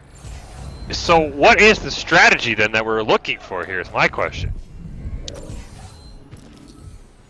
So what I normally do is once you hit the ground, if you can time it right, you can actually hit one of the cars and it'll send you flying back a decent chunk of, well, a decent distance before it'll do damage to you. That's one option. And then once that happens, you want to turn around and walk backwards so that you see the cars coming at you and you can dodge them, because if you try to run with your back to the cars, you're just going to die. And they can't attack each other to try and slow you down. I see, that's the thing I think needs to change. I think you should be able to hit each other so that you can throw people off their game. Oh, you can? Totally okay. can. And if you hit deflect on Genji like that, you'll be able to get thrown backwards. You can do that with the May Ice Wall, you can do that with Reaper Wraith Walk. It's all about timing though, lest that happens. And it is so unfortunate when you're so close to the end. I was gonna say, Celsior almost had the lead there, and then just unfortunately crushed by a car. I wonder what, do we have a point total that we're playing to? So we can keep an eye on that. 10 heroes is what we're playing to, so you gotta get 10 people across that finish line. 10, alright. We do have Soulpan. He won the first game, and now he's the leader there. He is on the Doomfist. Unfortunately not able to survive, and it looks like Celsior has caught up to him. So Celsior and Soulpan definitely seem to be the leaders right now. And they're 4-4. We'll see. I feel like the first person to hit 7 is probably gonna win, but you know, I'm never right. Well, we'll have to see. Right now, they're both almost neck and neck. They're both going to be on to 5, and then Soulpan will immediately get flattened. Yeah, I think definitely using the shotgun at the right time is going to be the key here for Ash. Yes, I do agree. You've got to use... Yep, just like that. Paul's already got this figured out. Soulpan's nearly to the end. Just don't let yourself get squished like a bug. Alright, he's going to get to the Sombra now. That one...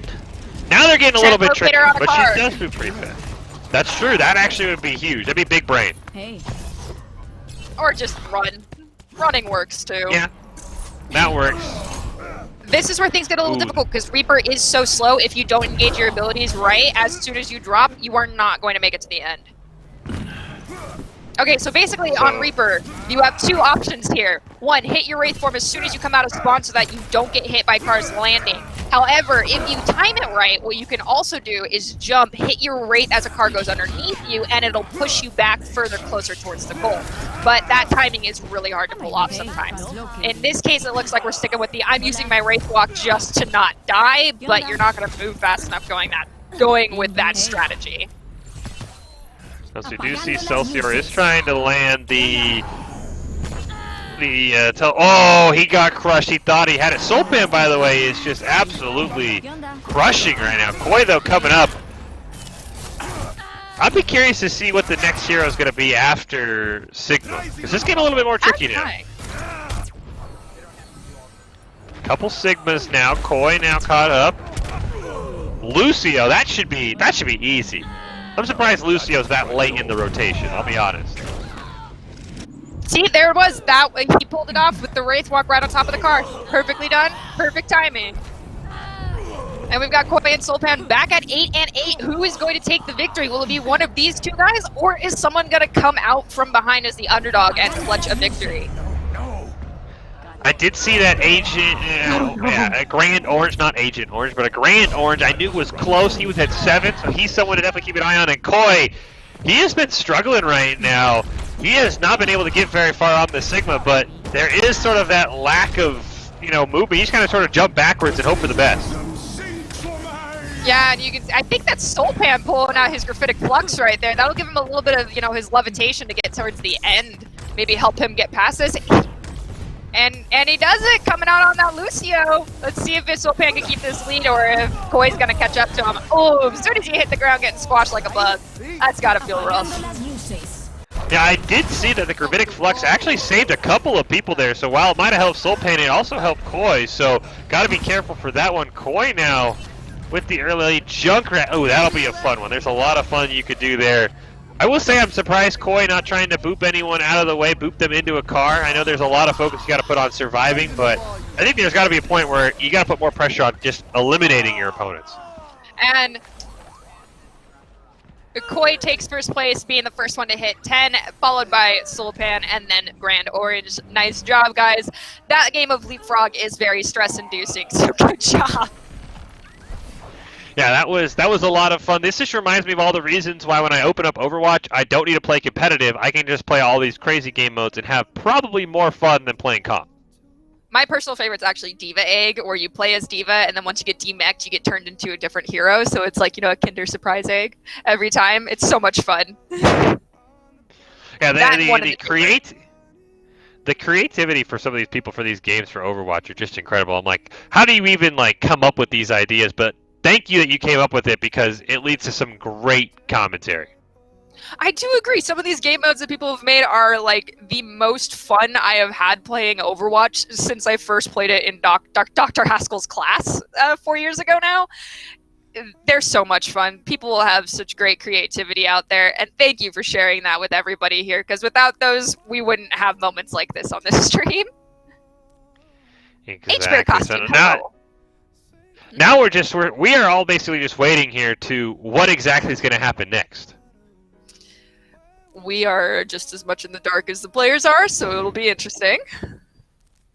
Yeah, I am curious. It looks like it's going to be a race to catch Soulpan. I know he's finished first and second, so he should have the most points. So it's going to be almost maybe a game of stop Soulpan, and if you can slow him down, it might not matter if you win, but if he doesn't get points, you can catch up to him. Kind of a deal. Yeah, I think if they work together to sabotage Soulpan, they might have a chance to drag this out to a couple of more bonus matches. If not, we'll see where this goes. Maybe it'll actually be some sort of a team game as opposed to an all-out brawl, but we'll see. Yeah, the team game would be fun, but the problem is if you're on Soulpan's team, do you want him to win? So, I can see why you want to make sure it's always free-for-all, because you don't want any sabotage coming out. No, but sabotage is half the fun. That's true. That is true, yeah. Oh, I hear the sounds of us engaging the lobby. Let's see what we have going into this next one now.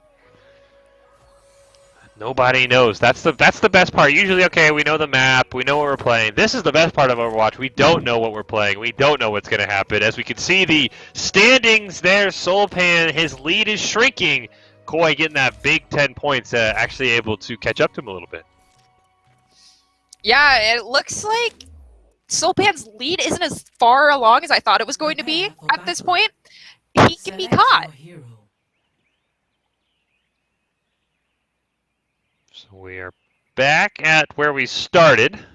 Workshop Island with no one spawning. Lucio Sumo. Lucio Sumo Wrestling is what we're hearing it's going to be. I have never played this game mode. I have no idea what to expect beyond a bunch of frog boys.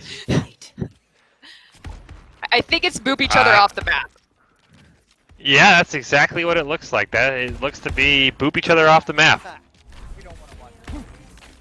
Oh, we gotta fix the time. Yeah, Doc has a very valid point. I don't think we want to watch Boop City happening for 15 straight minutes with just Lucio's. So we're gonna fix that real fast and head right back into this. Yeah, that would be concerning. It'd be fun, but concerning at the same time of 15 minutes of Lucio's launching each other off the map. I feel like that's when you start hitting the brain melting level of boredom, or just too much of one thing.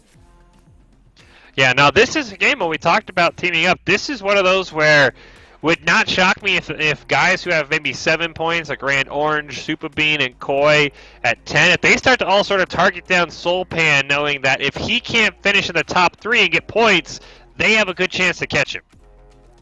Yeah, I mean, if they work together and I honestly feel like the underdogs should start working a little bit with each other to try and pull down, Koi and Sulpan, so it's not the Koi and Sulpan show. Let's shine the spotlight on everyone here, boys.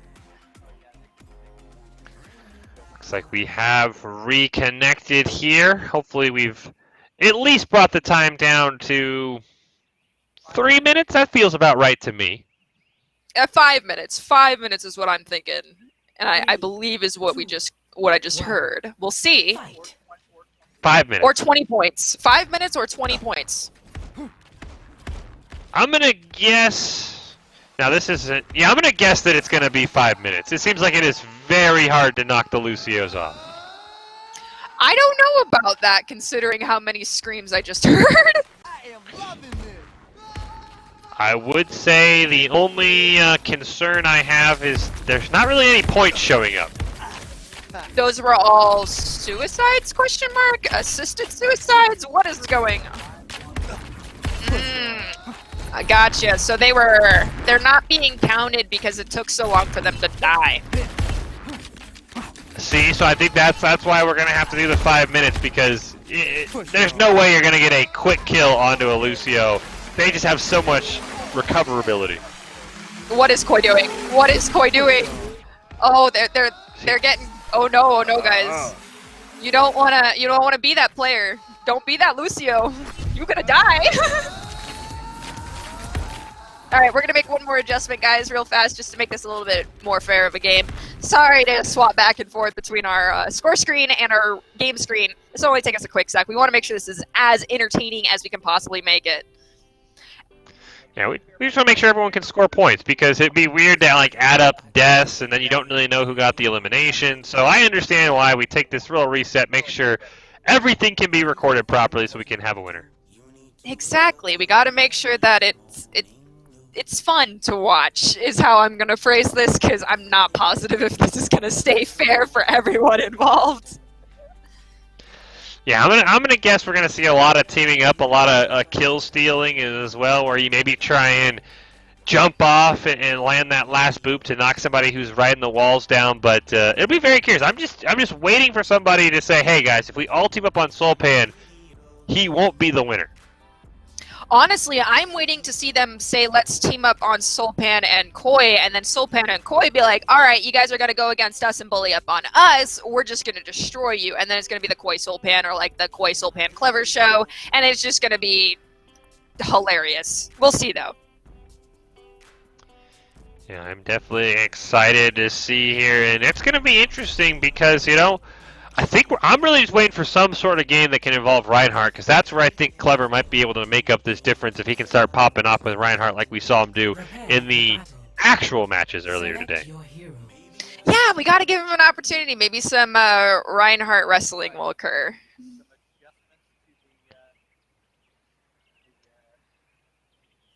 All right. The adjustments have been made. Let's see what will happen. I've been warned it might get a little bit weird. Fight. Oh. Okay. Oh my. Oh, gravity wow. is almost completely off. I'm not sure if that makes it easier or harder. We're gonna find out. This is a little strange because I saw people die but no scores. Yeah, I do think the tricky part's going to be finding the best way to keep score in this game. Maybe you go with the least amount of deaths is how you score this, because it doesn't seem like we found quite the best way to score this at home and give the correct points to the person who actually got the elimination. Yeah! All I'm seeing is frog voice flying everywhere. We're gonna bail on this mode. I'm gonna back to Alright, so I just got word we're gonna bail on this because we can't figure it out. Sorry, mistakes are made. It happens. It's like walking into your own claymore. But, we'll figure something else out. Maybe we'll play some One in the Chamber, some Diva Egg, some Hide and Go Seek. There's zombie modes that have been made. There's plenty of stuff we can do. I really like the frog fact that Kermit is not a frog, he is a Muppet. Okay, I was never concerned that he was a real frog, but, okay. Fun Koi fact, Koi plays Overwatch with his fins. Koi fact number 2, he invented Overwatch video games after he invented the Big Bang in space and time. Wow, this man's unstoppable. Is there anything Holy he cow. can't do? I don't. Well, I actually, don't there think is one thing he can't do. There is one thing. It's get a 6K on McCree. Just saying, he promised it, and then, you know, he underdelivered. That's Koi fact number 3 right there. Koi is incapable of getting 6-man Deadeyes. Wow. That Koi was fact for you right there. savage. That's that Koi fact. That was savage, Fish. That was very savage. Hey, when you're in the chat promising you're going to pull off a 6K Deadeye, and I think you actually got less than 6 Deadeye kills, you know, I just can't believe you. Just gotta call you out. I hope he does not challenge you to a 1v1 on McCree. You know, he will absolutely destroy me, but the best part about that 1v1 nerdy, he couldn't get a 6K still. Koi fact, he wanted to keep you safe inside from the coronavirus, so he didn't get a 6K, so you didn't have to go outside. That is true. I can respect that. Fish v Koi, let's go! What? I will get absolutely rolled. Yes. What am I looking at? Hey. No, it's a Thomas the Tank! It's a Thomas the Oh, Tank no. engine! It is Thomas the Tank gosh! Engine. What in the world What is is going gonna on happen? here? Oh no. Oh my. What? Oh no! What? What is happening? Oh my gosh! Oh my! What am I looking at? What is this monstrosity? Oh, this is hilarious. We had a couple of players. Looks like Ceslor and I can't quite tell who the other person is. They quickly learned do not stand in front of Thomas the Tank Reinhardt. This is called Thomas the Gank Engine, according to Wilder, where we've got Thomas the Tank Engine Rhine charges. This is ridiculous. I've never seen this. I need to find this and play it now. I'm waiting for him to throw down another shatter. That shatter was huge at the start, but these charges haven't been as effective as I had hoped. This is kind of still nightmare fuel inducing for me right now. Thomas the Tank Engine kind of rubbed me the wrong way as a child, and now it will haunt me in adulthood. Yeah, it's definitely going to haunt you, but right now he hasn't done much haunting besides Celsior and Butte Holiday learning the hard way, because right now Thomas has been ineffective for about the last minute. He has been. I wonder what's. I wonder if there's the ability for players to actually fire at each other. Maybe. Because Spice it up a change- little bit. Yeah, they can't fire at each other. Oh no. Okay, it's last man standing. It's whoever can be the slipperiest of boys here. The problem. Oh, he got somebody. Oh no. Oh, it's oh, isn't no. somebody controlling it? Because I see Super Beans getting an elimination. Yes, I do agree. And being unpredictable as a train is Oh. gonna be interesting. That was alright. That was a great view. Alright, so I see his ult is still charging. Oh, I thought he got him. I thought he had him.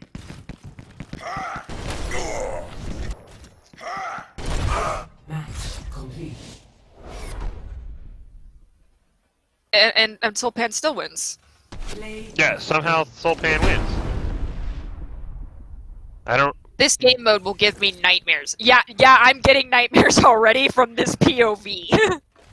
This is... nobody knew it was gonna happen. Unfortunately, Butte Holiday and Celsor learned the hard way.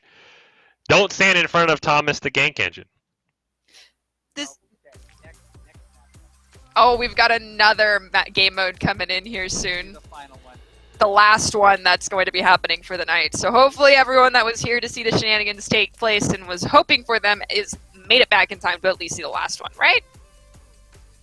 Yeah, I mean, hopefully so. I would honestly be totally okay with Clever being handed Thomas the Gank Engine, but I don't know if that's going to happen. I'm just excited for hopefully something a little bit more positive, because that was scary. That was nightmare fuel, as you said, Nerdy. Yeah. Maybe some, like, on a paintball, or, like, some tag. That'd be fun. Or, like, wrecking ball doing something. Not Thomas the Tank Engine horrifying everyone, including our viewers. Yeah, I am we can see Fly traumatized. Yeah, I think he said his stream froze as well. I don't know where it froze, but if it's froze with that face right and you're right looking down at you and your monitor, oh, I couldn't imagine it. There's a reason why that face has been used to create so many memes. It is very scary. Yeah. I'm just excited for whatever we've got coming up next, though. Our final NACE Coach and Director Skill Showdown. It's been a blast having all the players in here with their coaches. We have Coy rooting for paintball. Coy thinks he's going to pop off paintball. Oh, I hear a Sigma, so... What do we got going on? It was a lot. I'm horrified at what I just heard, actually, to be honest. As am I.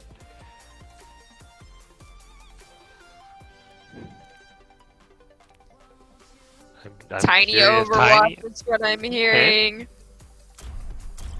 Oh, I'm hearing that we're wrong with the Tiny Overwatch guess, though, so... I mean, we're on Blizzard World. What's gonna... The lava is rising. Ultimate gun... Oh! So this is going to be a lava is rising / ultimate gun game, kind of? Be curious. We'll see what's going on after we get some adjustments. We want to make sure everything starts on time. We get all the scores right because, you know, we got to know who is the best of the best here. There's the lava. I was hoping that it was going to be who could do the most damage to Snack Ramus, but, you know, I was incorrect.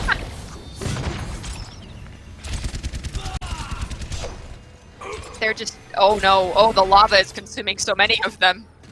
Yeah, the lava is consuming a lot of people right now. Oh, no. Oh, no. Down goes Brigitte. Oh, Holiday, I'm so sorry. Couple members still left alive. I'm out of here. Green, Oh, looks we've like got 4 of them four. are still alive. Doesn't look like they can do damage to each other. No, this is a matter of just avoiding the lava. It looks like the hammer tank there is going to be the best way to do that. Do we even have a take alive? We do not. We've got these 3 and then a Baptiste who's in a bad spot. Oh no. Oh, he goes down. That's unfortunate. Though I think they might be able to boop each other a tiny bit using melees. It's pretty much all the movement you're gonna get. So if someone does something, I hate to put it this way, but stupid, they're gonna lose this round for themselves. Let's hope they don't. Always leave yourself a I am just curious to see how this is going to end. Now, I would have to say it depends on if they get ults. If they don't get ults, I'd have to think that Genji would win this, right? He can simply jump the highest. I don't know. Sombra might be able to too with her translocator. If she goes right on top of the pylon, that might be enough. Oh, did they knock off the Genji? Oh no! They did! No, the Genji went down! Now, I did see the EMP go off. So he couldn't So wall climb. I will say, to me, that means Mercy should win, right? She just Valkyries right when the lava gets to her, and then it's game over for the poor Sombra unless she can hack her. Her only hope's another EMP, but I think I think Paul Soulpan here might be able to. Is he gonna? Does he have Valk? Does he have Valk? That's the question. Oh no! And we just had the Valkyrie come out from Soulpan, so now what are we gonna do? I think my bet's on Sombra now. My money's on the Sombra winning. Yeah, I think Sombra can just throw her translocator up in the air. Be right back. Oh. Oh! The mistake was made. It was about time. It was a bad time. Soulpan wins, right? Oh, we get to watch him die too. Oh, go out with go Glory. He's gonna go with Glory. Oh, it looks like we have. Wait, that's it. Okay, that's I thought there was time. I thought we had like maybe more time, but nope. That was the end of that one. The lava rose. Paul jumped right on in. He was the last man standing. So that means I believe that he actually got the most points out of all 3 of these bonus rounds. We'll have to double check with our scoreboard once we get the opportunity to have that updated. Yeah, I would think Soulpan should be your winner. I don't know how he won the Thomas the Gank engine. I'll say that one was a little fishy how he got the victory there. There was 3 people left alive and then Soulpan won. So if you throw that one out, I do think he won. That one is not being counted, thankfully, because something went wrong beyond the fact that everyone is now emotionally scarred from that. Yes. But he did end up winning most of the rounds here. I'm pretty sure he won. I think a score of probably like 25 is where he's at now. Yeah, I think 25 would be appropriate. I'm curious to see who got second. I know Koi was up there, but I don't think Koi did very well in the lava. So maybe Super Beans might have actually been able to sneak in there for the win? I'm not sure. We'll find out once we get the scoreboard up. And we've got Coach Hat saying the GGs. Flyboy saying, thank goodness you didn't mentally injure Clever with Thomas. And that's good. That is good. Of course, Soulpan is flexing. And Clever wins somehow, according to Wilder. I mean, Clever did just disappear into the night. So, he did not go off a loser. He went off a winner. Yes, I do agree with that. And yes, Ashley, GG's to you as well. Thank you for joining us. This was a lot of fun. To everyone that is here, that was a lot of fun. Super Beans here says, thanks for the good games.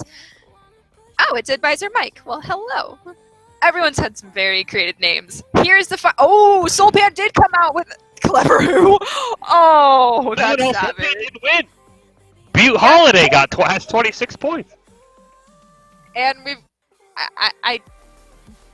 I appreciate this. I don't know how this scoreboard is happening, but I'm going to go with it. Butte Holiday, you are the victor here.